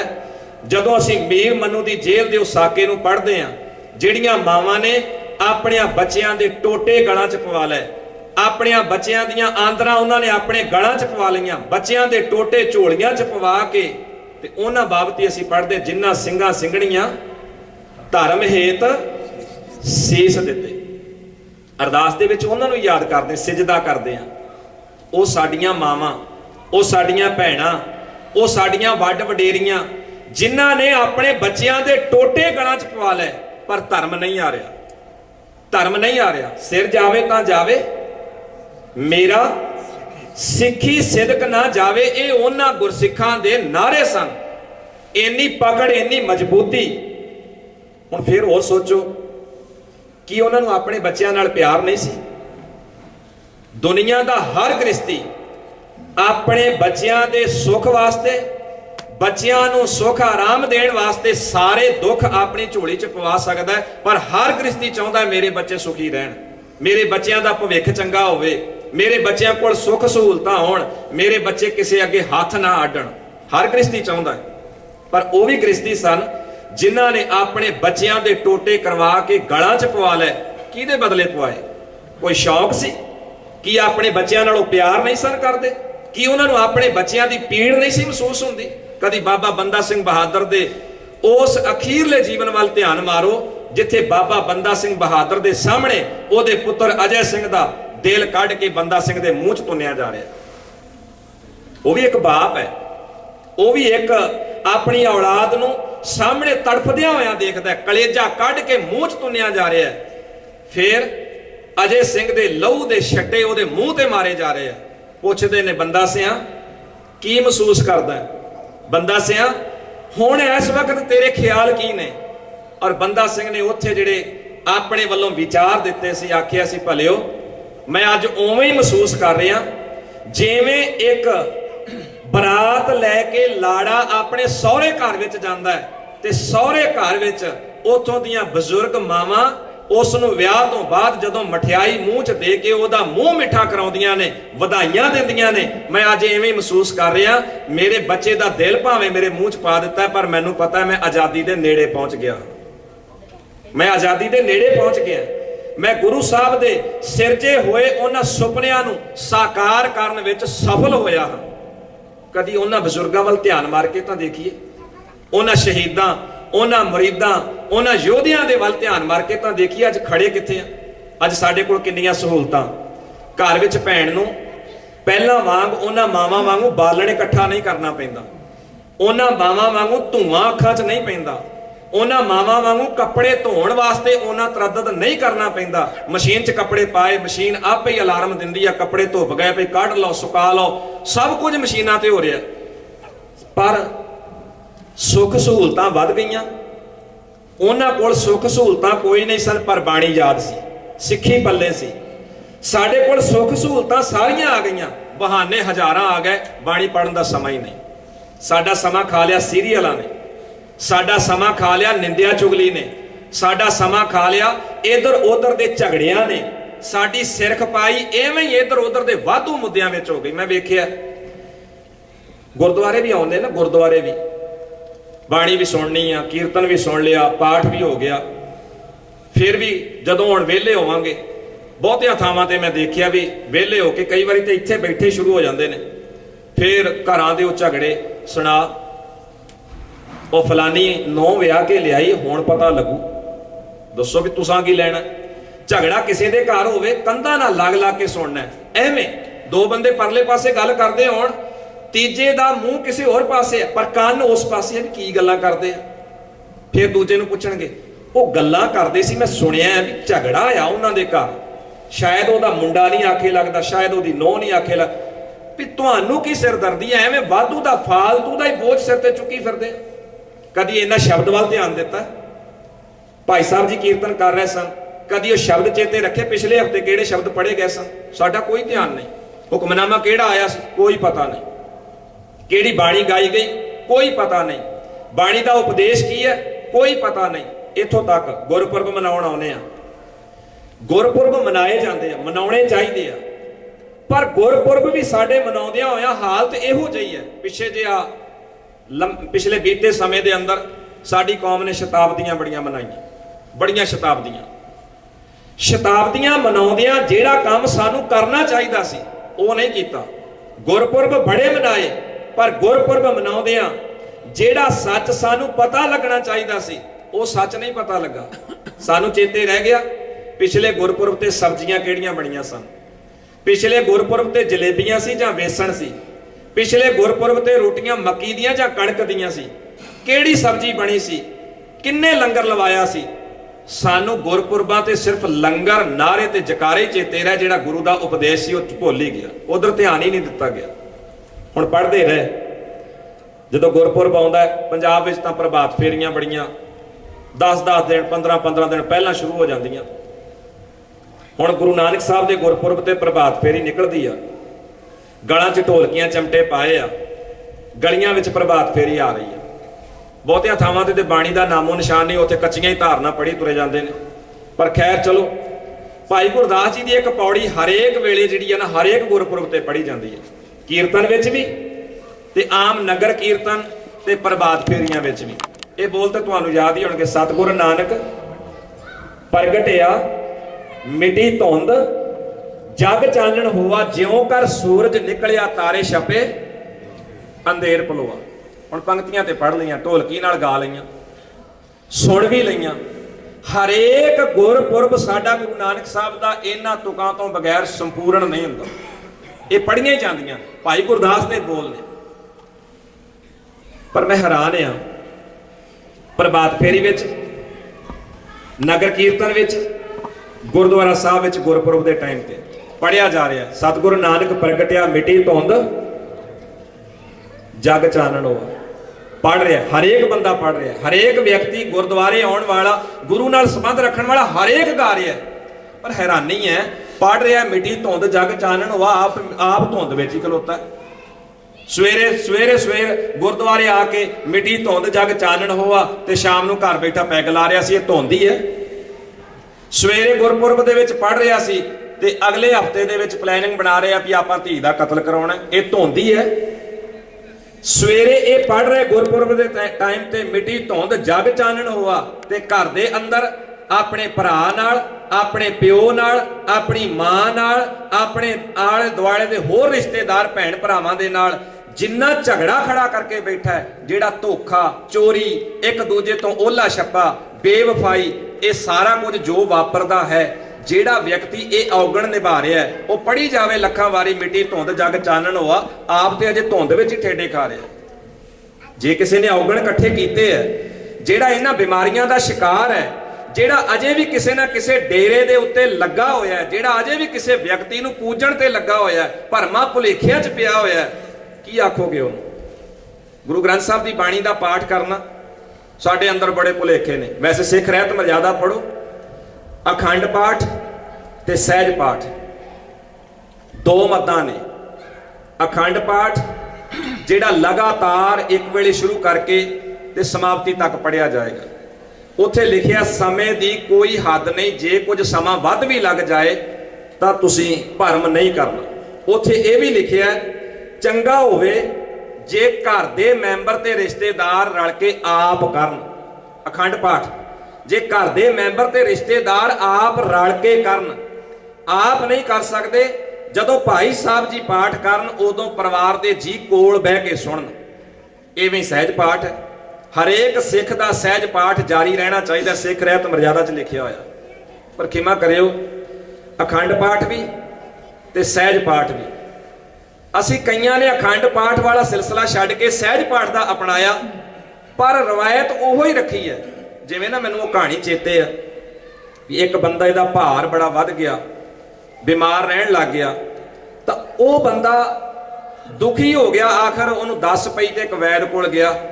ਵੈਦ ਨੂੰ ਜਾ ਕੇ ਉਹਨੇ ਆਪਣਾ ਹਾਲ ਦੱਸਿਆ। ਵੈਦ ਨੇ ਥੋੜਾ ਬਹੁਤਾ ਉਹਨੂੰ ਪਛਾਣਿਆ, ਪੁੱਛਿਆ ਸਾਰੀ ਗੱਲਬਾਤ ਪੁੱਛ ਕੇ ਦਵਾਈ ਦਿੱਤੀ। ਆਖਣ ਲੱਗਾ ਵੀ ਆ ਦਵਾਈ ਖਾ, ਹਫਤੇ ਦੀ ਦਵਾਈ ਦੇਣ ਲੱਗਾ, ਇਹਦੇ ਨਾਲ ਫਰਕ ਜ਼ਰੂਰ ਪਏਗਾ। ਹਫਤੇ ਬਾਅਦ ਫੇਰ ਆਇਆ, ਵੈਦ ਨੇ ਪੁੱਛਿਆ, ਕਹਿੰਦਾ ਜੀ ਕੋਈ ਫਰਕ ਨਹੀਂ ਪਿਆ। ਕਹਿਣ ਲੱਗਾ ਵੀ ਆ ਦਵਾਈ ਮੈਂ ਹੋਰ ਦੇਣ ਲੱਗਾ, ਇਸ ਹਫਤੇ ਜ਼ਰੂਰ ਫਰਕ ਪੈ ਜਾਏਗਾ, ਹਫਤੇ ਬਾਅਦ ਫੇਰ ਆਈ। ਦਵਾਈ ਲੈ ਗਿਆ। ਹੁਣ ਜਦੋਂ ਦਵਾਈ ਪਹਿਲੇ ਦਿਨ ਲੈਣ ਆਇਆ ਤੇ ਦਵਾਈ ਲੈ ਕੇ ਵੈਦ ਨੂੰ ਪੁੱਛਦਾ, ਵੈਦ ਜੀ ਕੋਈ ਪਰਹੇਜ਼? ਵੈਦ ਨੇ ਇੱਕੋ ਹੀ ਪਰਹੇਜ਼ ਦੱਸਿਆ। ਕਹਿਣ ਲੱਗਾ ਰੋਟੀਆਂ ਕਿੰਨੀਆਂ ਖਾਣਾ? ਕਹਿੰਦਾ ਜੀ 10। ਕਹਿੰਦਾ 8 ਰੋਟੀਆਂ ਖਾਇਆ ਕਰ। ਦੂਜੇ ਹਫਤੇ ਆਇਆ, ਦਵਾਈ ਉਹਨੇ ਦੇ ਦਿੱਤੀ ਹਫਤੇ ਦੀ। ਕਹਿਣ ਲੱਗਾ ਪਰਹੇਜ਼ ਰੱਖਦਾ? ਕਹਿੰਦਾ ਜੀ ਹਾਂ ਪਰਹੇਜ਼ ਮੈਂ ਰੱਖ ਰਿਹਾ। ਤੁਸੀਂ 8 ਰੋਟੀਆਂ ਕਿਹਾ ਸੀ, ਮੈਂ 8 ਹੀ ਖਾਣਾ ਹੁਣ। ਕਹਿਣ ਲੱਗਿਆ ਨਹੀਂ ਹੁਣ 8 ਨਹੀਂ, ਹੁਣ 6 ਰੋਟੀਆਂ ਖਾਇਆ ਕਰ। ਹੁਣ ਜਦੋਂ ਤੀਜੇ ਹਫਤੇ ਆਇਆ ਤੇ ਅੱਗੇ ਨਾਲੋਂ ਥੋੜਾ ਕਲਪਿਆ ਹੋਇਆ ਸੀ, ਸਾਹ ਚੜਿਆ ਹੋਇਆ। ਵੈਦ ਜੀ ਮੈਨੂੰ ਕੋਈ ਫਰਕ ਨਹੀਂ ਪਿਆ। ਵੈਦ ਆਖਣ ਲੱਗਾ ਮੈਂ ਦਵਾਈ ਬਦਲ ਕੇ ਦਿੰਨਾ, ਦਵਾਈ ਬਦਲ ਕੇ ਦਿੰਨਾ, ਐਸ ਦਵਾਈ ਨਾਲ ਤੈਨੂੰ ਜ਼ਰੂਰ ਫਰਕ ਪਏਗਾ। ਮੈਂ ਮਾਤਰਾ ਦਵਾਈ ਦੀ ਵਧਾ ਦਿੱਤੀ ਹੈ, ਪਰ ਪਰਹੇਜ਼ ਦਾ ਧਿਆਨ ਰੱਖੀ। ਹੁਣ ਤੂੰ 6 ਰੋਟੀਆਂ ਨਹੀਂ ਖਾਣੀਆਂ, 4 ਖਾਣੀਆਂ, 4 ਰੋਟੀਆਂ ਖਾਣੀਆਂ। ਅਗਲੇ ਹਫਤੇ ਫੇਰ ਪਹੁੰਚਿਆ। ਜਦੋਂ ਅਗਲੇ ਹਫਤੇ ਪਹੁੰਚਿਆ ਤਾਂ ਵੈਦ ਦੇ ਸਾਹਮਣੇ ਜਾ ਕੇ ਇੱਕਦਮ ਡਿੱਗ ਹੀ ਪਿਆ, ਬੜਾ ਬੁਰਾ ਭਲਾ ਬੋਲਿਆ। ਵੈਦ ਜੀ ਤੁਸੀਂ ਪੈਸੇ ਲੈਣ ਦਾ ਹੀ ਪ੍ਰਬੰਧ ਰੱਖਿਆ, ਠੱਗਣ ਦਾ ਹੀ ਪ੍ਰਬੰਧ ਰੱਖਿਆ, ਦਵਾਈ ਨਾਲ ਭੋਰਾ ਫਰਕ ਨਹੀਂ ਪਿਆ। ਮੈਂ ਪਹਿਲਾਂ ਨਾਲੋਂ ਵੀ ਦੁਖੀ ਹੋ ਗਿਆ, ਮੈਨੂੰ ਸਾਹ ਪਹਿਲਾਂ ਨਾਲੋਂ ਵੀ ਔਖੇ ਆਉਂਦੇ ਆ। ਵੈਦ ਜੀ ਤੁਸੀਂ ਕਿਹੜੀ ਦਵਾਈ ਦਿੰਦੇ ਹੋ? ਤੁਹਾਡੀ ਦਵਾਈ ਨਾਲ ਜਾਂ ਮੈਨੂੰ ਜਵਾਬ ਦੇ ਦਿਓ ਜਾਂ ਕੋਈ ਇਹੋ ਜਿਹੀ ਦਵਾਈ ਦਿਓ ਮੇਰਾ ਸਰੀਰ ਤੋਂ ਖਹਿੜਾ ਹੀ ਛੁੱਟ ਜਾਏ। ਮੈਂ ਜਿਉਣਾ ਨਹੀਂ ਚਾਹੁੰਦਾ ਇਹੋ ਜਿਹੀ ਜ਼ਿੰਦਗੀ। ਵੈਦ ਨੇ ਆਖਿਆ ਮੈਂ ਦਵਾਈ ਦੇਣ ਲੱਗਾ, ਪਰ ਪਰਹੇਜ਼ ਥੋੜਾ ਹੋਰ ਕਰੜਾ ਕਰ ਲੈ, ਰੋਟੀਆਂ 2 ਕਰ ਦੇ। ਇਹਨੇ ਦਵਾਈ ਚੁੱਕ ਕੇ ਮਾਰੀ। ਵੈਦ ਦੇ ਫੇਰ ਉੱਠ ਕੇ ਗਲ ਪੈ ਗਿਆ। ਆਖਣ ਲੱਗਾ ਵੈਦ ਜੀ ਹੱਦ ਹੋ ਗਈ, ਦਵਾਈ ਨਾਲ ਕੋਈ ਫਰਕ ਨਹੀਂ ਪੈਂਦਾ, ਪਰਹੇਜ਼ ਮੇਰਾ ਕਰੜੇ ਤੋਂ ਕਰੜਾ ਅੱਗੇ ਤੋਂ ਅੱਗੇ ਕਰੀ ਜਾਂਦੇ ਹੋ। ਤੁਸੀਂ ਕਿਹਾ 10 ਨਹੀਂ ਖਾਣੀਆਂ 8 ਖਾਣੀਆਂ, ਅਗਲੇ ਹਫਤੇ ਕਿਹਾ 8 ਨਹੀਂ ਖਾਣੀਆਂ 6 ਖਾਣੀਆਂ, ਅਗਲੇ ਹਫਤੇ ਕਿਹਾ 6 ਨਹੀਂ ਖਾਣੀਆਂ 4, ਹੁਣ ਅੱਜ ਤੁਸੀਂ ਕਹਿੰਦੇ ਹੋ 4 ਨਹੀਂ ਖਾਣੀਆਂ 2 ਖਾਣੀਆਂ। ਉਸ ਆਟੇ ਦੀਆਂ 2 ਰੋਟੀਆਂ ਨਹੀਂ ਪੱਕਣੀਆਂ। ਮੈਂ ਰੋਟੀਆਂ ਦੀ ਗਿਣਤੀ ਘਟਾਈ ਹੈ, ਆਟੇ ਦੀ ਗਿਣਤੀ ਨਹੀਂ ਘਟਾਈ। ਆਟਾ ਓਨਾ ਹੀ ਲਾਉਂਦਾ ਰਿਹਾ। ਜਿੰਨੇ ਆਟੇ ਦੀਆਂ 10 ਰੋਟੀਆਂ ਪੱਕਦੀਆਂ ਸੀ, ਓਨੇ ਆਟੇ ਦੀਆਂ 2 ਨਹੀਂ ਪੱਕਣੀਆਂ। ਸਾਡੀ ਹਾਲਤ ਵੀ ਇਹੀ ਹੈ, ਅਸੀਂ ਪਾਪ ਤੇ ਭੁਲੇਖੇ ਮਨਮਤ ਨੂੰ ਨਹੀਂ ਛੱਡ ਰਹੇ, ਅਸੀਂ ਗੁਰਮਤ ਤੇ ਮਨਮਤ ਨੂੰ ਨਾਲ ਬਰਾਬਰ ਤੇ ਲੈ ਕੇ ਚੱਲਣਾ ਚਾਹੁੰਦੇ ਹਾਂ। ਬਰਾਬਰ ਤੇ ਗਿਣਤੀ ਘਟਾ ਲਈ, ਢੰਗ ਬਦਲ ਲਿਆ, ਤਰੀਕਾ ਬਦਲ ਲਿਆ, ਪਾਪ ਥੋੜੀ ਬਦਲਿਆ। ਕਦੀ ਪਾਪ ਨਹੀਂ ਬਦਲਿਆ। ਵੈਸੇ ਬਾਬਾ ਕਬੀਰ ਜੀ ਨੇ ਐਸੇ ਵਿਖੜੇ ਰਾਹ ਤੇ ਚੱਲਣ ਵਾਲੇ ਵਿਅਕਤੀ ਨੂੰ ਲਾਹਣਤ ਪਾਈ ਹੈ, ਬੜੀ ਭਾਰੀ ਲਾਹਣਤ ਪਾਈ ਹੈ। ਔਰ ਬਾਬਾ ਕਬੀਰ ਆਖਦੇ ਆ, ਕਬੀਰ ਪਾਪੀ ਭਗਤ ਨਾ ਭਾਵਈ, ਹਰ ਪੂਜਾ ਨਾ ਸਹਾਏ। ਪਾਪੀ ਮਨੁੱਖ ਨੂੰ ਰੱਬ ਦੀ ਭਗਤੀ, ਰੱਬ ਦਾ ਦੱਸਿਆ ਰਾਹ ਪਸੰਦ ਨਹੀਂ। ਹਰ ਪੂਜਾ ਨਾ ਸੁਹਾਏ, ਮਾਖੀ ਚੰਦਨ ਪਰ ਹਰੈ, ਜਹਾਂ ਬਿਗੰਧ ਤਹਾਂ ਜਾਏ। ਮੱਖੀ ਚੰਦਨ ਨੂੰ ਛੱਡਦੀ ਆ, ਖੁਸ਼ਬੂ ਨੂੰ ਛੱਡਦੀ ਆ, ਜਿੱਥੇ ਗੰਦਗੀ ਆ ਉੱਥੇ ਪਹੁੰਚਦੀ ਆ। ਹੁਣ ਬਾਬਾ ਕਬੀਰ ਜੀ ਮੱਖੀ ਦੀ ਗੱਲ ਕਰਕੇ ਸਮਾਜ ਵਿਚਲੀਆਂ ਇਹਨਾਂ ਮੱਖੀਆਂ ਦੀ ਗੱਲ ਕਰ ਰਹੇ ਨੇ ਨਾ, ਜਿਹੜੀਆਂ ਮੱਖੀਆਂ ਗੁਰਬਾਣੀ ਵਾਲਾ ਇਹ ਤੱਤ ਸਾਰ ਛੱਡ ਕੇ ਗੰਦਗੀ ਤੇ ਬਹਿਣਾ ਹੀ ਪਸੰਦ ਕਰਦੀਆਂ ਨੇ। ਕਿੰਨੀਆਂ ਮੱਖੀਆਂ ਨੇ ਜਿਹੜੀਆਂ ਗੁਰੂ ਗ੍ਰੰਥ ਸਾਹਿਬ ਜੀ ਦੀ ਬਾਣੀ ਦਾ ਆਸਰਾ ਛੱਡ ਕੇ ਗੰਦਗੀ ਨੂੰ ਹੀ ਪਸੰਦ ਕਰਦੀਆਂ ਨੇ, ਗੰਦਗੀ ਦੇ ਦੁਆਲੇ ਇਕੱਠੀਆਂ ਹੁੰਦੀਆਂ ਨੇ। ਗੁਰੂ ਗ੍ਰੰਥ ਸਾਹਿਬ ਦੇ ਨਾਂ ਦੇ ਉੱਤੇ ਸਾਡਾ ਵਿਸ਼ਵਾਸ ਨਹੀਂ, ਬੰਦਿਆਂ ਦੇ ਨਾਂ ਤੇ ਸਾਡਾ ਵਿਸ਼ਵਾਸ ਹੈ। ਮੈਂ ਗੱਲ ਕਰਨ ਲੱਗਾ ਸਾਂ 2 ਪਾਠ, ਅਖੰਡ ਪਾਠ ਤੇ ਸਹਿਜ ਪਾਠ ਸਿੱਖ ਰਹਿਤ ਮਰਜ਼ਾਦਾ ਵਿੱਚ ਵਿਵਸਥਾ ਹੈ। ਹੁਣ ਅੱਜ ਸਾਡੀ ਕੌਮ ਦੇ ਅੰਦਰ ਪਤਾ ਨਹੀਂ ਕਿੰਨੇ ਪਾਠਾਂ ਦੀ ਵਿਵਸਥਾ ਬਣਾ ਦਿੱਤੀ ਗਈ ਹੈ। ਇਹ ਸੰਪਟ ਪਾਠ ਹੈ, ਇਹ ਦੋਹਰਾ ਸੰਪਟ ਪਾਠ ਹੈ, ਇਹ ਮੂੰਹ ਬੰਨ ਕੇ ਕਰਨ ਵਾਲਾ ਪਾਠ ਹੈ, ਇਹ ਮੌਨ ਪਾਠ ਹੈ, ਇਹ 25 ਬੰਦਿਆਂ ਵਾਲਾ ਅਖੰਡ ਪਾਠ ਹੈ। ਸਾਡੇ ਲੋਕ ਪਤਾ ਨਹੀਂ, ਪਾਠ ਦੇ ਨੇੜੇ ਨਹੀਂ ਆਉਣਾ, ਪਾਠ ਸੁਣਨਾ ਨਹੀਂ, ਸਮਝਣਾ ਨਹੀਂ, ਗੁਰਬਾਣੀ ਦੇ ਸ਼ਬਦਾਂ ਦੇ ਨਾਲ ਸਾਡਾ ਕਿੰਨਾ ਸੰਬੰਧ, ਇਸ ਪਾਸੇ ਧਿਆਨ ਨਹੀਂ ਦੇਣਾ। ਕਿੰਨੀ ਮਨਮਤ ਛੱਡ ਕੇ ਕਿੰਨਾ ਸਾਡਾ ਗੁਰਮਤ ਨਾਲ ਸੰਬੰਧ ਬਣਿਆ, ਇਸ ਬਾਰੇ ਧਿਆਨ ਨਹੀਂ ਦੇਣਾ। ਸਾਡੇ ਬੱਚੇ ਨੌਜਵਾਨ ਕਿੰਨੇ ਕੁ ਗੁਰਮਤ ਵਾਲੇ ਪਾਸੇ ਆਏ, ਇਧਰ ਧਿਆਨ ਨਹੀਂ ਦੇਣਾ। ਸਾਡਾ ਧਿਆਨ ਇਹਨਾਂ ਗੱਲਾਂ ਵਿੱਚ ਹੀ ਰਿਹਾ। ਆਹ ਜਿਹੜਾ ਬਾਬਾ ਇੱਕ ਚੋਲਾ ਬਦਲ ਕੇ ਦੂਜੀ ਵਾਰੀ ਦੂਜਾ ਚੋਲਾ ਪਾ ਕੇ ਆਉਂਦਾ ਹੈ ਨਾ, ਇਹ ਵੱਡੀ ਮਰਜ਼ਾਦਾ ਵਾਲਾ ਅਖੰਡ ਪਾਠ ਹੈ। ਵੱਡੀ ਮਰਜ਼ਾਦਾ ਵਾਲਾ, ਉਹ ਵੱਡੀ ਮਰਜ਼ਾਦਾ ਕੀ ਹੈ? ਵੱਖਰੇ ਵੱਖਰੇ ਪਤਾ ਨਹੀਂ ਕਿੰਨੇ ਢੰਗ ਅਪਣਾਏ ਨੇ। ਮੈਂ ਇੱਕ ਅਖੰਡ ਪਾਠ ਦੀ ਲਿਸਟ ਵੇਖੀ, ਉਹ ਐਡੀ ਵੱਡੀ ਲਿਸਟ ਤੇ ਸਮਗਰੀ ਜਿਹੜੀ ਲਿਖੀ ਹੋਈ ਆ, ਉਹ ਸਮਗਰੀ ਦਾ ਕੋਈ ਮੂੰਹ ਸਿਰ ਨਹੀਂ ਵੀ ਕਿਹੜੀ ਸਮਗਰੀ ਕਿੰਨੀ ਲਿਖ ਦਿੱਤੀ ਆ। ਇਹ ਪਤਾ ਨਹੀਂ ਕਿੰਨੇ ਕਿਲੋ ਬਦਾਮ ਲਿਖੇ ਹੋਏ ਆ, ਉੱਥੇ ਲਾਚੀਆਂ ਲਿਖੀਆਂ ਹੋਈਆਂ, ਮਿਸ਼ਰੀ ਲਿਖੀ, ਪਤਾ ਨਹੀਂ ਕਿੰਨਾ ਕੁਝ। ਇਹ ਅਖੰਡ ਪਾਠ ਕਰਨਾ ਸੀ ਕਿ ਕਬੱਡੀ ਖੇਡਣੀ ਸੀ? ਇੰਨਾ ਸਮਾਨ, ਇੰਨਾ ਪਤਾ ਨਹੀਂ। ਇੱਥੇ ਰਗੜੇ ਦਾ ਸਮਾਨ ਵੀ ਲਿਖਿਆ ਜੀ, ਇਹ ਰਗੜਾ ਵੀ ਲੱਗਣਾ, ਇਹ ਖਸਖਸ ਵੀ ਚਾਹੀਦੀ ਆ ਜੀ, ਆਹ ਵੀ ਚਾਹੀਦਾ ਜੀ, ਆਹ ਵੀ ਚਾਹੀਦਾ। ਹੱਦ ਹੋ ਗਈ। ਕਿਉਂ ਅਸੀਂ ਇਸ ਤਰ੍ਹਾਂ ਦੇ ਮਸਲੇ? ਔਰ ਮੈਂ ਇਹ ਵੀ ਗੱਲ ਧਿਆਨ 'ਚ ਵੇਖੀ ਆ ਰੱਖ ਕੇ, ਜਦੋਂ ਜਿਹੜੇ ਪਰਿਵਾਰ ਭਜਾਈ ਫਿਰੋ ਨਾ ਵੀ ਜਾਓ ਜੀ ਆਹ ਵੀ ਬਣਾ ਦਿਓ, ਜਾਓ ਆਹ ਵੀ ਲੈ ਆਓ, ਸਾਰੇ ਜੀ ਇਸੇ ਤਰ੍ਹਾਂ ਭਜਾਈ ਫਿਰੋ, ਉਹ ਕਹਿੰਦੇ ਵਾਹ ਵਾਹ ਤਕੜਾ ਅਖੰਡ ਪਾਠ ਹੋਇਆ। ਜੇ ਕਹੋ ਵੀ ਤੁਸੀਂ ਕੰਮਕਾਰ ਛੱਡ ਦਿਓ, ਕੋਈ ਗੱਲ ਨਹੀਂ, ਚਾਹ ਪਾਣੀ ਦਾ ਵੀ ਬਣ ਜਾਏਗਾ, ਆਪਾਂ ਸਵੇਰੇ ਪੀ ਲਈ, ਸ਼ਾਮ ਨੂੰ ਪੀ ਲਾਂਗੇ, ਜਦੋਂ ਲੋੜ ਪਏਗੀ ਬਣਾ ਲਾਂਗੇ, ਤੁਸੀਂ ਆਓ ਪਾਠ ਸੁਣ ਲਓ। ਫਿਰ ਉਬਾਸੀਆਂ, ਫਿਰ ਲੰਬੀਆਂ ਲੰਬੀਆਂ ਉਬਾਸੀਆਂ। ਵੈਸੇ ਅਖੰਡ ਪਾਠ ਦੀ ਹਾਲਤ ਤੁਹਾਡੇ ਸਾਹਮਣੇ ਬਿਆਨ ਕਰਦਾ। ਅਖੰਡ ਪਾਠ ਅਸੀਂ ਰਖਵਾ ਲੈਂਦੇ ਆ, ਮੈਂ ਮਨਾ ਨਹੀਂ ਕਰ ਰਿਹਾ, ਪਰ ਹਾਲਤ ਵੇਖੋ ਸਾਡੀ ਕਿਹੜੀ ਹੈ। ਅਖੰਡ ਪਾਠ ਰਖਵਾ ਲੈਂਦੇ ਆ, ਨੇੜੇ ਕੋਈ ਨਹੀਂ ਆਉਂਦੇ।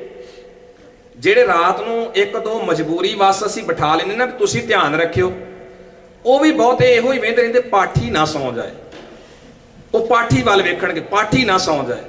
ਜਾਂ ਫਿਰ ਉਹਨਾਂ ਨੇ ਰਜਾਈ ਕੰਬਲ ਕਿਤੇ ਨਾ ਕਿਤੇ ਸੁੱਟਿਆ, ਅਲਾਰਮ ਲਾਇਆ ਹੋਇਆ, ਉਹ ਆਪਣੇ ਅਲਾਰਮ ਦੇ ਹਿਸਾਬ ਨਾਲ ਉੱਠੇ, ਪਾਠੀ ਨੂੰ ਉਠਾਇਆ, ਚਾਹ ਪਿਆ ਦਿੱਤੀ, ਬਿਠਾਤਾ, ਆ ਫੇਰ ਕੰਬਲ ਵਿੱਚ, ਕੋਈ ਨਹੀਂ ਸੁਣ ਰਿਹਾ। ਜਾਂ ਫਿਰ ਮੋਬਾਈਲ ਤੇ ਬੈਠੇ ਗੇਮਾਂ ਖੇਡਦੇ ਨੇ, ਜਾਂ ਮੋਬਾਈਲ ਦੇ ਉੱਤੇ ਬੈਠੇ ਕੋਈ ਨਾ ਕੋਈ ਇਧਰ ਉਧਰ ਫੋਨ ਘੁਮਾ ਕੇ ਬੈਠੇ ਨੇ। ਕੀ ਹੋ ਰਿਹਾ? ਅਖੰਡ ਪਾਠ। ਕੀ ਗੁਰੂ ਗ੍ਰੰਥ ਸਾਹਿਬ ਦੀ ਬਾਣੀ ਸਾਨੂੰ ਇਸ ਤਰ੍ਹਾਂ ਦਾ ਕੁਝ ਕਰਨ ਨੂੰ ਪ੍ਰੇਰਦੀ ਹੈ? ਕੀ ਗੁਰੂ ਸਾਹਿਬ ਸੱਚੇ ਪਾਤਸ਼ਾਹ ਸਾਨੂੰ ਕੁਝ ਇਸ ਤਰ੍ਹਾਂ ਦੇ ਕਰਮ ਕਰਨ ਲਈ ਪ੍ਰੇਰਦੇ ਆ? ਵੈਸੇ ਜਿਹੜਾ ਸ਼ਲੋਕ ਅਸੀਂ ਪੜ੍ਹ ਰਹੇ ਹਾਂ, ਉਸ ਸ਼ਲੋਕ ਦੇ ਵਿੱਚ ਸਤਿਗੁਰੂ ਨੇ ਦੀਵਾ ਬਲੈ ਅੰਧੇਰਾ ਜਾਏ, ਵੇਦ ਪਾਠ ਮਤ ਪਾਪਾਂ ਖਾਏ। ਜੇ ਬਾਣੀ ਦੇ ਮੁਤਾਬਕ, ਗਿਆਨ ਉਪਦੇਸ਼ ਦੇ ਮੁਤਾਬਕ ਸਾਡੀ ਮਤ ਹੋ ਜਾਏ, ਉਹ ਪਾਪਾਂ ਨੂੰ ਖਾ ਜਾਂਦੀ ਹੈ। ਧਿਆਨ ਮਾਰਿਓ, ਇੱਕ ਸ਼ਬਦ ਸੁਣਿਆ ਸੀ ਭਾਈ ਸੱਜਣ ਨੇ ਗੁਰੂ ਨਾਨਕ ਸਾਹਿਬ ਕੋਲੋਂ, ਇੱਕ ਸ਼ਬਦ ਸੁਣਿਆ ਸੀ ਭਾਈ ਸੱਜਣ ਨੇ, ਠੱਗੀਆਂ ਛੱਡੀਆਂ, ਭੁਲੇਖੇ ਛੱਡੇ, ਧੋਖਾ ਦੇਣਾ ਛੱਡਿਆ, ਔਰ ਗੁਰੂ ਨਾਨਕ ਸਾਹਿਬ ਦੇ ਚਰਨਾਂ ਤੇ ਢਹਿ ਪਿਆ ਸੀ। ਉਹ ਸੱਜਣ ਜਿਹਦੀ ਧਰਮਸਾਲ ਦੇ ਅੰਦਰ ਧਰਮ ਦੇ ਨਾਂ ਤੇ ਠੱਗੀ ਹੁੰਦੀ ਆ, ਜਿਹੜਾ ਸੱਜਣ ਆਪਣੀ ਧਰਮਸਾਲ ਵਿੱਚ ਆਉਣ ਵਾਲਿਆਂ ਨੂੰ ਲੁੱਟਦਾ ਹੈ, ਕਤਲ ਕਰਦਾ ਹੈ, ਉਹਨਾਂ ਦਾ ਚੀਜ਼ੋ ਵਸਤੋ ਸਮਾਨ ਖੋਹ ਲੈਂਦਾ ਹੈ। ਜਿਹੜੇ ਲੋਕ ਹੱਸਦੇ ਆਉਂਦੇ ਸੀ, ਧਰਮਸਾਲ ਚੋਂ ਰੋਂਦੇ ਜਾਂਦੇ ਸੀ, ਵਿਲਕਦੇ ਜਾਂਦੇ ਸੀ, ਜਾਨਾਂ ਗਵਾ ਕੇ ਜਾਂਦੇ ਸੀ, ਉਸ ਸੱਜਣ ਨੇ ਇੱਕ ਸ਼ਬਦ ਗੁਰੂ ਨਾਨਕ ਸਾਹਿਬ ਕੋਲੋਂ ਸੁਣਿਆ। ਥੋੜਾ ਜਿਹਾ ਸਮਾਂ ਗੁਰੂ ਨਾਨਕ ਸਾਹਿਬ ਦੇ ਕੋਲ ਬੈਠਿਆ, ਉਹੀ ਸੱਜਣ ਮਨੁੱਖਤਾ ਦਾ ਸੇਵਾਦਾਰ ਬਣਦਾ ਹੈ। ਅਸੀਂ ਇਹਨਾਂ ਅੱਜ ਤੱਕ ਜਾਣਦੇ ਹਾਂ ਵੀ ਸੱਜਣ ਠੱਗ, ਅੱਜ ਵੀ ਅਸੀਂ ਉਹਨੂੰ ਠੱਗ ਹੀ ਕਹੀ ਜਾਂਦੇ ਹਾਂ। ਠੱਗ ਓਨੀ ਦੇਰ ਸੀ ਜਿੰਨੀ ਦੇਰ ਤੱਕ ਉਹ ਗੁਰੂ ਨਾਨਕ ਨਾਲ ਮਿਲਿਆ ਨਹੀਂ। ਗੁਰੂ ਨਾਨਕ ਸਾਹਿਬ ਨਾਲ ਮਿਲਿਆ। ਸੱਜਣ ਦੀ ਉਹ ਤੁਲੰਬੇ ਧਰਤੀ ਦੀ ਪਹਿਲੀ ਧਰਮਸਾਲ ਹੈ ਜਿੱਥੇ ਗੁਰੂ ਨਾਨਕ ਸਾਹਿਬ ਨੇ ਸੱਜਣ ਨੂੰ ਹੀ ਪ੍ਰਚਾਰਕ ਥਾਪਿਆ। ਸੱਜਣਾ, ਬੜੀਆਂ ਜ਼ਿੰਦਗੀਆਂ ਤਬਾਹ ਹੋਈਆਂ, ਬੜਿਆਂ ਨਾਲ ਧੋਖਾ ਹੋਇਆ, ਬੜਿਆਂ ਦੀ ਲੁੱਟ ਹੋਈ ਹੈ। ਸੱਜਣਾ, ਇਹ ਕਾਰੋਬਾਰ ਚੰਗਾ ਨਹੀਂ, ਨਾ ਸੱਜਣਾ ਵਾਲਾ, ਕੰਮ ਠੱਗਾਂ ਵਾਲੇ, ਇਹ ਸ਼ੋਭਾ ਨਹੀਂ ਦਿੰਦਾ। ਔਰ ਸੱਜਣ ਨੇ ਜਿਹੜੀ ਗੱਲ ਗੁਰੂ ਨਾਨਕ ਸਾਹਿਬ ਕੋਲ ਬਹਿ ਕੇ ਸਮਝ ਲਈ, ਸੱਜਣ ਧਰਮਸਾਲ ਦੇ ਅੰਦਰ ਸੰਗਤ ਇਕੱਠੀ ਕਰਦਾ ਆ। ਜਿਹੜੇ ਲੋਕ ਉਦਾਸ ਆਉਂਦੇ ਆ, ਸੱਜਣ ਦੀ ਧਰਮਸਾਲ ਵਿੱਚੋਂ ਉਹ ਖੁਸ਼ੀ-ਖੁਸ਼ੀ ਵਿਗਾਸ ਦੇ ਨਾਲ ਬਾਹਰ ਨੂੰ ਜਾਂਦੇ ਆ। ਜਿਨ੍ਹਾਂ ਲੋਕਾਂ ਦੀਆਂ ਜ਼ਿੰਦਗੀਆਂ ਤਬਾਹੀ ਦੇ ਕੰਢੇ ਤੇ ਹੈ, ਸੱਜਣ ਬਾਣੀ ਦੇ ਨਾਲ ਜੋੜ ਕੇ ਉਹਨਾਂ ਨੂੰ ਜ਼ਿੰਦਗੀ ਦੇਣ ਲੱਗ ਪਿਆ ਹੈ। ਜਿਹੜੇ ਲੋਕ ਉੱਥੇ ਰੋਂਦੇ ਆਉਂਦੇ ਆ, ਉਹ ਹੱਸਦੇ ਹੋਏ ਵਾਪਸ ਜਾਂਦੇ ਨੇ। ਐਸੀ ਧਰਮਸਾਲ ਗੁਰੂ ਨਾਨਕ ਸਾਹਿਬ ਸੱਚੇ ਪਾਤਸ਼ਾਹ ਜੀ ਦੇ ਉਪਦੇਸ਼ ਦੇ ਮੁਤਾਬਕ ਸੱਜਣ ਨੇ ਬਣਾਈ। ਮੈਂ ਬੇਨਤੀ ਕਰ ਰਿਹਾ, ਦੇਖੋ ਕਿੰਨਾ ਵੱਡਾ ਫਰਕ ਹੈ। ਸੱਜਣ ਨੇ ਇੱਕ ਸ਼ਬਦ ਸੁਣਿਆ, ਠੱਗੀਆਂ ਛੱਡ ਕੇ, ਲੁੱਟ ਛੱਡ ਕੇ, ਕਤਲੇਆਮ ਛੱਡ ਕੇ ਉਹ ਮਨੁੱਖਤਾ ਦਾ ਸੇਵਾਦਾਰ ਹੋ ਜਾਂਦਾ। ਪਰ ਦੁਹਾਈ ਰੱਬ ਦੀ, ਅੱਜ ਸ਼ਬਦ ਦਾ ਆਸਰਾ ਲੈ ਕੇ, ਗੁਰੂ ਗ੍ਰੰਥ ਸਾਹਿਬ ਦੀ ਬਾਣੀ ਦਾ ਆਸਰਾ ਲੈ ਕੇ ਵੱਡੇ ਵੱਡੇ ਅਡੰਬਰ ਪਖੰਡ ਰਚੇ ਜਾਂਦੇ ਆ। ਗੁਰੂ ਗ੍ਰੰਥ ਸਾਹਿਬ ਦੀ ਬਾਣੀ ਦਾ ਆਸਰਾ ਲੈ ਕੇ ਠੱਗੀ ਸ਼ੁਰੂ ਕੀਤੀ ਜਾ ਰਹੀ ਹੈ। ਆਸਰਾ ਗੁਰੂ ਗ੍ਰੰਥ ਸਾਹਿਬ ਦਾ, ਮੱਥੇ ਆਪਣੇ ਆਪ ਨੂੰ ਟਿਕਾਉਣੇ। ਸਾਡੇ ਕਈ ਵਾਰੀ ਵੀਰ ਭੈਣਾਂ ਇਹਨਾਂ ਭੁਲੇਖਿਆਂ 'ਚ ਪੈ, ਵੇਖੋ ਜੀ ਉੱਥੇ ਗੁਰੂ ਗ੍ਰੰਥ ਸਾਹਿਬ ਦਾ ਹੀ ਪ੍ਰਕਾਸ਼ ਆ, ਉਹ ਵੀ ਤੇ ਬਾਣੀ ਦੀ ਗੱਲ ਕਰਦੇ ਆ ਬਾਣੀ ਦੀ ਗੱਲ ਸਿਰਫ ਓਨੀ ਜਿੰਨੀ ਕੁ ਉਹਨਾਂ ਨੂੰ ਲੋੜ ਹੈ, ਜਿੰਨੀ ਕੁ ਬਾਣੀ ਦੇ ਉਪਦੇਸ਼ ਦੇ ਨਾਲ ਸਿੱਖ ਸੰਗਤ ਨੂੰ ਪਰਮਾਇਆ ਜਾ ਸਕੇ, ਮੱਥੇ ਆਪਣੇ ਆਪ ਨੂੰ ਟਿਕਾਉਂਦੇ। ਗੱਲ ਉਹਨਾਂ ਦੀ ਚੱਲਦੀ ਆ, ਬਾਣੀ ਦੀ ਮਰਜ਼ਾਦਾ ਉਹਨਾਂ ਦੀ ਆਪਣੀ ਆ। ਅਸੀਂ ਗੁਰੂ ਗ੍ਰੰਥ ਸਾਹਿਬ ਵਾਲੇ ਪਾਸੇ ਤਾਂ ਤੁਰੇ ਹੀ ਨਾ। ਦੂਜਾ ਪੱਖ ਮਲਕ ਭਾਗੋ ਦਾ, ਜ਼ਿੰਦਗੀ ਦਾ ਉਹ ਪੱਖ ਸੁਣਿਆ ਹੋਏਗਾ ਆਪ ਜੀ ਨੇ, ਇਤਿਹਾਸ ਦੇ ਰਾਹੀਂ ਗੁਰਪੁਰਬਾਂ ਤੇ ਸੁਣਦੇ ਆ। ਮਲਕ ਭਾਗੋ ਕਿੰਨਾ ਜ਼ਾਲਮ ਹੈ, ਮਲਕ ਭਾਗੋ ਕਿੰਨਾ ਵੱਡਾ ਮਨੁੱਖਤਾ ਦੇ ਲਈ ਉਹ ਘਾਤਕ ਹੈ, ਲੁਟੇਰਾ ਹੈ, ਬੇਈਮਾਨ ਹੈ। ਪਰ ਗੁਰੂ ਨਾਨਕ ਸਾਹਿਬ ਭਾਈ ਲਾਲੋ ਦੇ ਪੱਖ ਵਿੱਚ ਖਲੋਂਦੇ ਆ। ਮਲਕ ਭਾਗੋ ਦੇ ਨਾਲ ਜਿਹੜੀਆਂ ਗੱਲਾਂ ਗੁਰੂ ਨਾਨਕ ਸਾਹਿਬ ਨੇ ਕੀਤੀਆਂ, ਗੁਰੂ ਨਾਨਕ ਸਾਹਿਬ ਸੱਚੇ ਪਾਤਸ਼ਾਹ ਜੀ ਨੇ ਜਿਹੜੇ ਪੱਖ ਮਲਕ ਭਾਗੋ ਨਾਲ ਸਾਂਝੇ ਕੀਤੇ। ਭਾਗੋ ਤੂੰ ਕਹਿੰਦਾ ਮੈਂ ਤੇਰਾ ਬ੍ਰਹਮ ਭੋਜ ਖਾਣ ਨਹੀਂ ਆਇਆ, ਕਿਉਂ ਆਵਾਂ? ਮੈਨੂੰ ਇਹ ਬ੍ਰਹਮ ਭੋਜ ਤੇਰਾ ਪਸੰਦ ਨਹੀਂ, ਤੂੰ ਇਹਨੂੰ ਪੁੰਨਦਾਨ ਦਾ ਨਾਂ ਦਿੰਦਾ। ਮੈਂ ਕਹਿੰਦਾ ਸਭ ਤੋਂ ਵੱਡਾ ਪਾਪ ਹੈ ਇਹ, ਪੁੰਨਦਾਨ ਨਹੀਂ ਇਹ ਪਾਪ ਹੈ। ਤੂੰ ਕਹਿੰਦਾ ਮੈਂ ਭੋਜਨ ਖਾਵਾਂ, ਮੈਂ ਭੋਜਨ ਨਹੀਂ ਖਾ ਸਕਦਾ, ਇਹਦੇ ਵਿੱਚੋਂ ਮੈਨੂੰ ਬੋਟੀਆਂ ਨਜ਼ਰ ਆਉਂਦੀਆਂ, ਇਹ ਗਰੀਬਾਂ ਦਾ ਨਚੋੜਿਆ ਹੋਇਆ ਖੂਨ ਹੈ। ਮਲਕ ਭਾਗੋ ਕਲਪਿਆ, ਤੁਸੀਂ ਮੇਰੇ ਬ੍ਰਹਮ ਭੋਜ ਨੂੰ ਪਾਪ ਕਹਿੰਦੇ ਹੋ, ਤੁਸੀਂ ਮੇਰੇ ਬ੍ਰਹਮ ਭੋਜ ਨੂੰ ਲਹੂ ਦੀਆਂ ਬੋਟੀਆਂ ਕਹਿੰਦੇ ਹੋ, ਤੁਸੀਂ ਕਹਿੰਦੇ ਹੋ ਇਹ ਖੂਨ ਨਚੋੜਿਆ। ਮਹਾਰਾਜ ਸੱਚੇ ਪਾਤਸ਼ਾਹ ਆਖਣ ਲੱਗੇ ਹਾਂ ਮੈਨੂੰ ਪਤਾ ਆ, ਇਹ ਜਿਹੜਾ ਬ੍ਰਹਮ ਭੋਜ ਵਾਸਤੇ ਤੂੰ ਅਨਾਜ ਇਕੱਠਾ ਕੀਤਾ ਹੈ, ਕਿਵੇਂ ਇਕੱਠਾ ਕੀਤਾ ਹੈ? ਇਹ ਜਿਹੜੀ ਖੀਰ ਬਣੀ ਹੈ, ਇਹ ਦੁੱਧ ਕਿੱਥੋਂ ਆਇਆ, ਕਿਵੇਂ ਲੈ ਕੇ ਆਇਆ? ਤੇਰੇ ਸਿਪਾਹੀ ਜ਼ਬਰਦਸਤੀ ਲੋਕਾਂ ਦੇ ਘਰਾਂ ਤੋਂ ਚੁੱਕ ਕੇ ਲਿਆਏ ਨੇ। ਇਹ ਜਿਹੜੇ ਬ੍ਰਹਮ ਭੋਜ ਵਾਸਤੇ ਅਨਾਜ ਹੈ, ਜਿੰਨੀ ਤੂੰ ਲੁੱਟ ਖੋਹ ਕੀਤੀ ਹੈ, ਤੇਰੇ ਸਿਪਾਹੀ ਜ਼ਬਰਦਸਤੀ ਕਿਸਾਨਾਂ ਦੇ ਘਰਾਂ ਵਿੱਚੋਂ ਚੁੱਕ ਕੇ ਲਿਆਏ ਨੇ।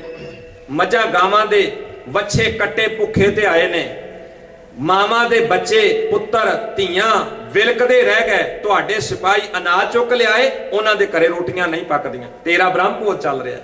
ਗੁਰੂ ਨਾਨਕ ਸਾਹਿਬ ਸੱਚੇ ਪਾਤਸ਼ਾਹ ਜੀ ਨੇ ਉਹਦੇ ਵੱਲੋਂ ਕੀਤੇ ਜਾ ਰਹੇ ਸਾਰੇ ਕਰਮ ਉਹਦੇ ਸਾਹਮਣੇ ਰੱਖ ਦਿੱਤੇ। ਪਾਪ ਕਰਮ ਉਹਦੇ ਸਾਹਮਣੇ ਨੰਗਾ ਕੀਤਾ ਭਰੀ ਸਭਾ ਦੇ ਵਿੱਚ। ਔਰ ਮਲਕ ਭਾਗੋ ਨੇ ਜਿਹੜਾ ਪੱਖ ਗੁਰੂ ਨਾਨਕ ਸਾਹਿਬ ਦੇ ਸਾਹਮਣੇ ਅਪਣਾ ਲਿਆ, ਹੱਥ ਜੋੜ ਕੇ ਆਖਿਆ ਸੀ ਬਾਬਾ ਬਸ ਇਹ ਸੱਚ ਆ, ਮੈਂ ਗੁਨਾਹਗਾਰ ਹਾਂ, ਮੈਂ ਖੋਇਆ ਹੈ ਸਮਾਨ, ਇਹ ਬ੍ਰਹਮ ਭੋਜ ਨਹੀਂ ਇਹ ਪਾਪ ਹੀ ਹੈ, ਮੈਂ ਲੋਕਾਂ ਨੂੰ ਤੰਗ ਪਰੇਸ਼ਾਨ ਕਰਕੇ ਹੀ ਇਹ ਬ੍ਰਹਮ ਭੋਜ ਕਰ ਰਿਹਾ। ਪਰ ਬਾਬਾ ਮੈਨੂੰ ਇੱਕ ਅਫਸੋਸ ਹੈ। ਉਹਨੇ ਕਿਹਾ ਸੀ ਬਾਬਾ ਮੈਨੂੰ ਇੱਕ ਅਫਸੋਸ ਹੈ, ਅੱਜ ਪਹਿਲੀ ਵਾਰ ਤੁਸੀਂ ਮੇਰੇ ਬ੍ਰਹਮ ਭੋਜ ਤੇ ਆਏ, ਮੈਂ ਬੜਿਆਂ ਸਾਲਾਂ ਤੋਂ ਇਹ ਬ੍ਰਹਮ ਭੋਜ ਕਰਦਾ ਆ ਰਿਹਾ, ਅੱਜ ਪਹਿਲੀ ਵਾਰ ਆਏ, ਤੁਸੀਂ ਮੈਨੂੰ ਟੁੰਬਿਆ ਹੈ, ਜਗਾਇਆ ਹੈ, ਹਲੂਣਿਆ ਹੈ। ਮਹਾਰਾਜ ਆ ਜੋਗੀ, ਆ ਵੱਡੇ ਬ੍ਰਾਹਮਣ ਢਿੱਡਾਂ ਵਾਲੇ, ਆ ਜਿਹੜੇ ਇੱਥੇ ਕਾਜ਼ੀ ਤੇ ਮੁਲਾਣੇ ਆ, ਇਹ ਹਰ ਸਾਲ ਬ੍ਰਹਮ ਭੋਜ ਵਿੱਚ ਆਉਂਦੇ ਰਹੇ। ਇਹ ਬ੍ਰਹਮ ਭੋਜ ਛਕ ਕੇ ਢਿੱਡ ਭਰ ਕੇ ਇਹ ਹੱਥ ਫੇਰਦੇ ਹੋਏ ਢਿੱਡਾਂ ਤੇ ਅਸੀਸਾਂ ਦਿੰਦੇ ਤੁਰ ਜਾਂਦੇ ਸਨ। ਮਲਕ ਭਾਗੋ ਚੁੱਲ੍ਹੇ ਤਪਦੇ ਰਹਿਣ, ਭੰਡਾਰੇ ਭਰੇ ਰਹਿਣ, ਇਹ ਇਸੇ ਤਰ੍ਹਾਂ ਹੀ ਤੇਰੇ ਬ੍ਰਹਮ ਭੋਜ ਜਿਹੜੇ ਆ ਉਹ ਚੱਲਦੇ ਰਹਿਣ। ਇਹ ਤੇ ਮੈਨੂੰ ਅਸੀਸਾਂ ਦਿੰਦੇ ਰਹੇ ਆ, ਇਹ ਤੇ ਮੇਰੇ ਰਾਜ ਭਾਗ ਤੇ ਇਸੇ ਤਰ੍ਹਾਂ ਦੇ ਬ੍ਰਹਮ ਭੋਜ ਚੱਲਣ ਦੀਆਂ ਅਸੀਸਾਂ ਦੇ ਕੇ ਤੁਰਦੇ ਰਹੇ ਆ। ਸ਼ੁਕਰ ਹੈ ਬਾਬਾ ਅੱਜ ਤੇਰੇ ਨਾਲ ਸੰਬੰਧ ਬਣਿਆ, ਸ਼ੁਕਰ ਹੈ ਅੱਜ ਤੂੰ ਮੇਰੇ ਬ੍ਰਹਮ ਭੋਜ ਵਿੱਚ ਆਇਆ, ਮੇਰੀਆਂ ਅੱਖਾਂ ਖੋਲ ਦਿੱਤੀਆਂ, ਨਹੀਂ ਤਾਂ ਇਹਨਾਂ ਲੋਕਾਂ ਸਾਰਿਆਂ ਨੇ ਮੈਨੂੰ ਪਾਪ ਕਰਨ ਵਿੱਚ ਹੱਲਾਸ਼ੇਰੀ ਦਿੱਤੀ ਆ। ਇਹ ਮੈਨੂੰ ਅਸੀਸਾਂ ਦੇ ਕੇ ਜਾਂਦੇ ਰਹੇ ਆ, ਇਹ ਮੈਨੂੰ ਕਹਿ ਕੇ ਜਾਂਦੇ ਰਹੇ ਆ ਇਹ ਬੜਾ ਵੱਡਾ ਧਰਮ ਦਾ ਕੰਮ ਹੈ, ਤੂੰ ਪੁੰਨ ਦਾਨ ਕਰਦਾ ਆ। ਬ੍ਰਾਹਮਣ ਵੀ ਆਉਂਦੇ ਰਹੇ, ਜੋਗੀ ਵੀ ਆਉਂਦੇ ਰਹੇ, ਕਾਜ਼ੀ ਮੁਲਾਣੇ ਵੀ ਆਉਂਦੇ ਰਹੇ, ਪਰ ਕਿਸੇ ਨੇ ਰੋਕਿਆ ਨਾ। ਗੁਰੂ ਨਾਨਕ ਸਾਹਿਬ ਸੱਚੇ ਪਾਤਸ਼ਾਹ ਮਲਕ ਭਾਗੋ ਨੂੰ ਸਮਝਾਉਣ ਵਿੱਚ ਕਾਮਯਾਬ ਹੋ ਗਏ। ਹੁਣ ਜਰਾ ਕਿ ਧਿਆਨ ਅਸੀਂ ਆਪਣੇ ਘਰਾਂ 'ਚ ਵੀ ਮਾਰਨਾ ਹੈ, ਕੇਵਲ ਮਸਲਾ ਮਲਕ ਭਾਗੋ ਦਾ ਨਹੀਂ। ਕਿਤੇ ਸਾਡਿਆਂ ਘਰਾਂ ਅੰਦਰ, ਸਾਡੇ ਕਾਰੋਬਾਰ ਅੰਦਰ, ਸਾਡੇ ਰਹਿਣ ਸਹਿਣ, ਸਾਡੇ ਚਾਲ ਚੱਲਣ ਅੰਦਰ ਕਿਤੇ ਕੋਈ ਮਲਕ ਭਾਗੋ ਵਾਲਾ ਕਿਤੇ ਪੱਖ ਤਾਂ ਨਹੀਂ? ਕੋਈ ਐਸੀ ਗੱਲ ਜਿਹੜੀ ਮਲਕ ਭਾਗੋ ਵਾਲੀ ਸਾਡੇ ਜੀਵਨ 'ਚ ਕੰਮ ਕਰਦੀ ਹੋਵੇ? ਕਿਤੇ ਇਸ ਤਰ੍ਹਾਂ ਦਾ ਕੋਈ ਕਿਰਦਾਰ ਅਸੀਂ ਜੀ ਤਾਂ ਨਹੀਂ ਰਹੇ? ਕਿਤੇ ਸਾਡੇ ਆਲੇ ਦੁਆਲੇ ਕੋਈ ਇਸ ਤਰ੍ਹਾਂ ਦਾ ਪੱਖ ਤਾਂ ਨਹੀਂ ਨਿਭਾ ਰਿਹਾ? ਵੈਸੇ ਮੇਰੇ ਵਰਗੇ ਜਿਹੜੇ ਨੇ ਨਾ, ਉਹ ਆਮ ਤੌਰ ਤੇ ਕਈ ਵਾਰ ਮੈਂ ਦੇਖਿਆ ਵੀ ਅਸੀਂ ਗੁਰੂ ਗ੍ਰੰਥ ਸਾਹਿਬ ਦੇ ਸਾਹਮਣੇ ਵੀ ਅਰਦਾਸ ਕਰਦੇ ਹਾਂ ਸਾਡੇ, ਕਿਉਂਕਿ ਸਾਨੂੰ ਵੀ ਸਾਰਿਆਂ ਨੂੰ ਖੁਸ਼ੀ ਮਿਲਦੀ ਹੈ, ਸੰਗਤ ਵੀ ਖੁਸ਼ ਰਹਿੰਦੀ ਹੈ। ਮੈਂ ਆਮ ਤੌਰ ਤੇ ਇੱਕ ਵਾਰੀ ਤੁਹਾਡੇ ਸਾਹਮਣੇ ਖਿਆਲ ਰੱਖਣ ਲੱਗਾ, ਇਹ ਹੈਰਾਨ ਹੁੰਦਾ ਵੀ ਗੁਰੂ ਗ੍ਰੰਥ ਸਾਹਿਬ ਦੇ ਸਾਹਮਣੇ ਖਲੋ ਕੇ ਸਿੱਖੀ ਦੀ ਦਾਤ ਵਾਲੀ ਅਰਦਾਸ ਬਹੁਤ ਘੱਟ ਮਿਲੇਗੀ। ਮਹਾਰਾਜ ਸਾਡੇ ਘਰੇ ਸਿੱਖੀ ਰਵੇ, ਸਿੱਖੀ ਦੀ ਦਾਤ ਬਹੁਤ ਘੱਟ ਅਰਦਾਸ ਮਿਲੇਗੀ। ਮਹਾਰਾਜ ਸਾਨੂੰ ਬਾਣੀ ਪੜ੍ਹਨ ਦਾ ਚਾਅ ਪੈਦਾ ਹੋ ਜਾਏ, ਬੜੀ ਘੱਟ ਅਰਦਾਸ ਕੋਈ ਪਰਿਵਾਰ ਕਰਵਾਏਗਾ। ਅਰਦਾਸਾਂ ਸਾਡੀਆਂ ਆਮ ਤੌਰ ਤੇ ਕਾਰੋਬਾਰਾਂ ਦੇ ਵਾਧੇ ਦੀਆਂ, ਆਮ ਤੌਰ ਤੇ ਸੁੱਖ ਸ਼ਾਂਤੀ ਦੀਆਂ, ਪਰਿਵਾਰਾਂ ਵਿੱਚ ਖੁਸ਼ੀ ਖੇੜੇ ਦੀਆਂ, ਦੇਹ ਅਰੋਗਤਾ ਦੀਆਂ, ਇਹ ਸਾਰੀਆਂ ਅਰਦਾਸਾਂ ਅਸੀਂ ਗੁਰੂ ਗ੍ਰੰਥ ਸਾਹਿਬ ਅੱਗੇ ਕਰਦੇ ਹਾਂ। ਪਰ ਧਿਆਨ ਨਾਲ ਵੇਖੋ ਵੀ ਗੁਰੂ ਗ੍ਰੰਥ ਸਾਹਿਬ ਦੇਹ ਅਰੋਗਤਾ ਦੀ ਅਰਦਾਸ ਕਰਾਉਣ ਵਾਲੇ ਨੂੰ ਉਪਦੇਸ਼ ਭਲਾ ਕੀ ਦੇ ਰਿਹਾ? ਦੇਹ ਅਰੋਗਤਾ ਦੀ ਅਰਦਾਸ ਤੇ ਅਸੀਂ ਕਰ ਰਹੇ ਹਾਂ, ਪਰ ਇਸ ਦੇਹ ਨੂੰ ਪਾਲਣ ਲਈ, ਦੇਹ ਨੂੰ ਚਲਾਉਣ ਲਈ ਸਾਨੂੰ ਕਰਨਾ ਕੀ ਚਾਹੀਦਾ ਹੈ? ਕਿੰਨਾ ਸੰਜਮ ਵਰਤਣਾ ਚਾਹੀਦਾ ਹੈ? ਕਿਹੜਾ ਤਰੀਕਾ ਅਪਣਾਉਣ? ਮਹਾਰਾਜ ਦੀ ਬਾਣੀ ਦਾ ਪੱਖ ਵੀ ਤੇ ਸੁਣ ਲਈਏ। ਮਹਾਰਾਜ ਵੀ ਤੇ ਸਾਨੂੰ ਸਲਾਹ ਦੇ ਰਹੇ ਨੇ। ਮੈਂ ਬੇਨਤੀ ਕਰ ਰਿਹਾ, ਸਾਡੀਆਂ ਅਰਦਾਸਾਂ ਹੁੰਦੀਆਂ ਨੇ ਔਰ ਮੇਰੇ ਵਰਗੇ ਅਸੀਂ ਗੁਰੂ ਗ੍ਰੰਥ ਸਾਹਿਬ ਦੇ ਸਾਹਮਣੇ ਕਈ ਵਾਰ ਇਹ ਅਰਦਾਸਾਂ ਕਰ ਜਾਂਦੇ, ਮਹਾਰਾਜ ਇਹਨਾਂ ਦੇ ਭੰਡਾਰੇ ਭਰੇ ਰਹਿਣ, ਕਾਰੋਬਾਰਾਂ ਵਿੱਚ ਵਾਧੇ ਬਖਸ਼ਿਓ, ਮਹਾਰਾਜ ਇਸੇ ਤਰ੍ਹਾਂ ਹੀ ਇਹਨਾਂ ਦੀ ਚੜ੍ਹਦੀ ਕਲਾ ਬਖਸ਼ਿਓ। ਪਰ ਮੈਨੂੰ ਹੈਰਾਨੀ ਆ ਕਿ ਕਦੀ ਵੀ ਅਸੀਂ ਨਾ ਕਿਸੇ ਦੇ ਪ੍ਰਸ਼ਾਦਾ ਛਕਣ ਲੱਗਿਆਂ, ਨਾ ਅਰਦਾਸ ਕਰਨ ਲੱਗਿਆਂ ਪਤਾ ਨਹੀਂ ਕਰਦੇ ਭਈ ਇਹਦਾ ਕਾਰੋਬਾਰ ਹੈ ਕੀ। ਕਾਰੋਬਾਰਾਂ 'ਚ ਵਾਧੇ ਬਖਸ਼ਿਓ ਮਹਾਰਾਜ ਨੂੰ ਕਹਿ ਰਹੇ ਆ। ਕਾਰੋਬਾਰ ਕਿਤੇ ਠੇਕੇ ਦਾ ਤੇ ਨਹੀਂ, ਕਾਰੋਬਾਰ ਕਿਸੇ ਨੂੰ ਧੋਖਾ ਦੇਣ ਦਾ ਤੇ ਨਹੀਂ ਸ਼ੁਰੂ ਕੀਤਾ, ਕਾਰੋਬਾਰ ਕਿਸੇ ਨੂੰ ਤਬਾਹ ਕਰਨ ਦਾ ਤੇ ਨਹੀਂ ਸ਼ੁਰੂ ਕੀਤਾ। ਕਿਹੜਾ ਕਾਰੋਬਾਰ ਹੈ? ਕਿਹਦੇ ਵਾਅਦੇ ਦੀ ਅਰਦਾਸ ਕਰ ਰਹੇ ਆ? ਗੁਰੂ ਪਿਆਰਿਓ, ਸਾਨੂੰ ਸਤਿਗੁਰੂ ਗਰੀਬ ਨਿਵਾਜ ਸੱਚੇ ਪਾਤਸ਼ਾਹ ਜਿਹੜਾ ਉਪਦੇਸ਼ ਦੇ ਕੇ ਸੁਚਾਰਾ ਜੀਵਨ ਜਿਉਣ ਲਈ ਪ੍ਰੇਰਦੇ ਆ, ਇਤਿਹਾਸ ਸਾਡੇ ਸਾਹਮਣੇ ਗਵਾਹ ਆ। ਆਓ ਅਸੀਂ ਮੁੜ ਕੇ ਆਪਣੇ ਘਰ ਵੱਲ ਮੁੜਦਿਆਂ ਹੋਇਆਂ ਸਤਿਗੁਰੂ ਗਰੀਬ ਨਿਵਾਜ ਸੱਚੇ ਪਾਤਸ਼ਾਹ ਜੀ ਦੇ ਸੱਚ ਉਪਦੇਸ਼ ਨੂੰ ਆਪਣੇ ਜੀਵਨ ਦਾ ਹਿੱਸਾ ਬਣਾਈਏ। ਵਰਨਾ ਜੇ ਦੀਵੇ ਬੁਝੇ ਰਹੇ, ਇਹਨਾਂ ਦੀਵਿਆਂ ਅੰਦਰ, ਇਸ ਸਰੀਰ ਦੇ ਅੰਦਰ, ਇਸ ਜੀਵਨ ਅੰਦਰ ਗੁਰੂ ਵਾਲੀ ਜੀਵਨ ਜਾਚ ਨਾ ਆਈ। ਤੇ ਇੱਕ ਉਦਾਹਰਣ ਕਹਿ ਕੇ ਸਮਾਪਤੀ ਕਰਦਾ। ਦੀਵਾਲੀ ਦੇ ਉੱਤੇ ਨਾ, ਦੀਵਾਲੀ ਤੇ ਬੜੇ ਦੀਵੇ ਜਲਦੇ, ਬੜੇ ਦੀਵੇ ਜਗਾ ਜਗਾ ਕੇ ਦੀਪਮਾਲਾ ਕੀਤੀ ਜਾਂਦੀ ਹੈ ਦੀਵਾਲੀ ਤੇ। ਭਾਵੇਂ ਦੀਵਾਲੀ ਦਾ ਸਾਡੇ ਸਿੱਖ ਧਰਮ ਨਾਲ ਐਵੇਂ ਦਾ ਕੋਈ ਸੰਬੰਧ ਸਿੱਧਾ ਨਹੀਂ, ਦੀਵਾਲੀ ਤੇ ਦੀਵੇ ਜਗਦੇ ਆ। ਹੁਣ ਉਹ ਦੀਵਾਲੀ ਤੇ ਜਦੋਂ ਦੀਵੇ ਜਗਦੇ ਨਾ, ਰਾਤ ਨੂੰ ਉਹ ਟਿਮ ਟਮਾਉਂਦੇ ਆ, ਜਗਦੇ ਆ, ਬੜੇ ਸ਼ੌਂਕ ਨਾਲ ਜਗਾਏ ਜਾਂਦੇ ਆ। ਹੁਣ ਜਦੋਂ ਦੀਵੇ ਜਗਦੇ ਆ ਬੜੇ ਸੋਹਣੇ ਲੱਗਦੇ ਆ। ਸਹਿਜ ਸਹਿਜ ਦੀਵਿਆਂ ਚੋਂ ਤੇਲ ਖਤਮ ਹੁੰਦਾ ਹੈ ਜਾਂ ਹਵਾ ਦੇ ਬੁੱਲਿਆਂ ਨਾਲ ਉਹ ਦੀਵੇ ਬੁਝਣੇ ਸ਼ੁਰੂ ਹੋ ਜਾਂਦੇ ਆ। ਜਿੰਨੀ ਕੁ ਦੇਰ ਜਗੇ ਜਗ ਗਏ, ਮੁੜ ਕੇ ਬੰਦ ਹੋ ਗਏ। ਹੁਣ ਜਿੰਨੀ ਕੁ ਦੇਰ ਤੱਕ ਉਹ ਦੀਵੇ ਜਗਦੇ ਆ ਨਾ, ਓਨੀ ਦੇਰ ਤੱਕ ਉਹ ਸੋਹਣੇ ਵੀ ਲੱਗਦੇ, ਉਹਨਾਂ ਵੱਲ ਧਿਆਨ ਵੀ ਜਾਂਦਾ ਵੀ ਜਗਦੇ ਆ। ਜਦੋਂ ਦੀਵੇ ਬੁਝ ਜਾਂਦੇ ਆ ਨਾ, ਦਿਨੇ ਸਵੇਰੇ ਉਹਨਾਂ ਵੱਲ ਕੋਈ ਨਹੀਂ ਵੇਖਦਾ। ਉਹ ਬੁਝੇ ਹੋਏ ਦੀਵੇ ਜਿੱਥੇ ਪਏ, ਛੱਤ ਤੇ ਪਏ, ਥੱਲੇ ਪਏ, ਕਿਤੇ ਵੀ ਪਏ ਆ, ਉਹ ਪਏ ਰਹਿੰਦੇ ਆ।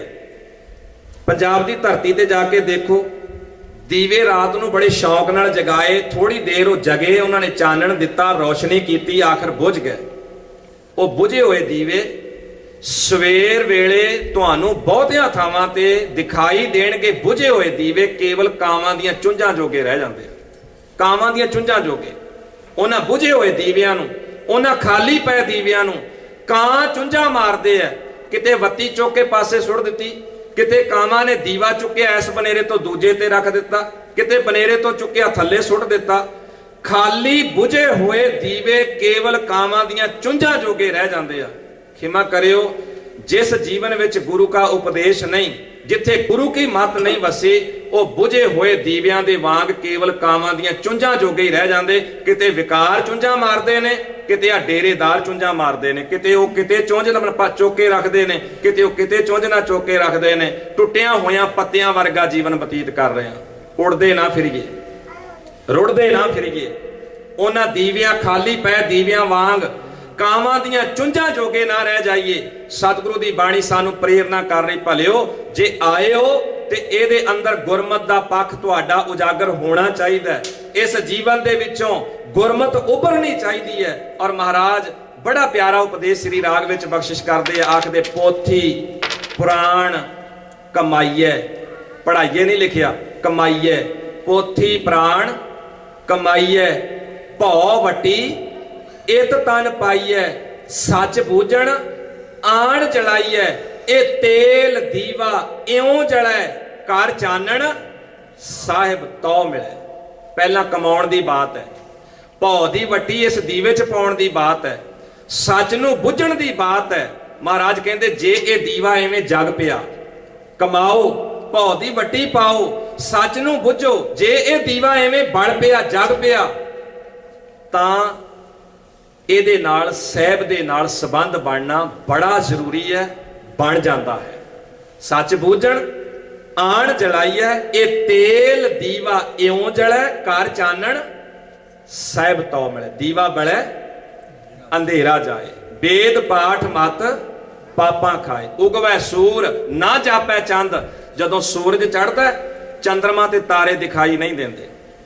जहां ज्ञान प्रकाश अज्ञान मिटंत, जिथे ज्ञान का प्रकाश हो गया उथों अज्ञानता मिट जाती है। अज्ञानता नहीं रहिंदी, भुलेखा नहीं रहिंदा। सतगुरु कृपा करन, जिस व्यक्ति ने धुप विच बह के अखां बंद कीतियां होण ते गालां सूरज नूं कढे भी आखे सूरज दे ये रोशनी नहीं हैगी, हनेरा कीता होया, दिने हनेरा कीता सूरज ने।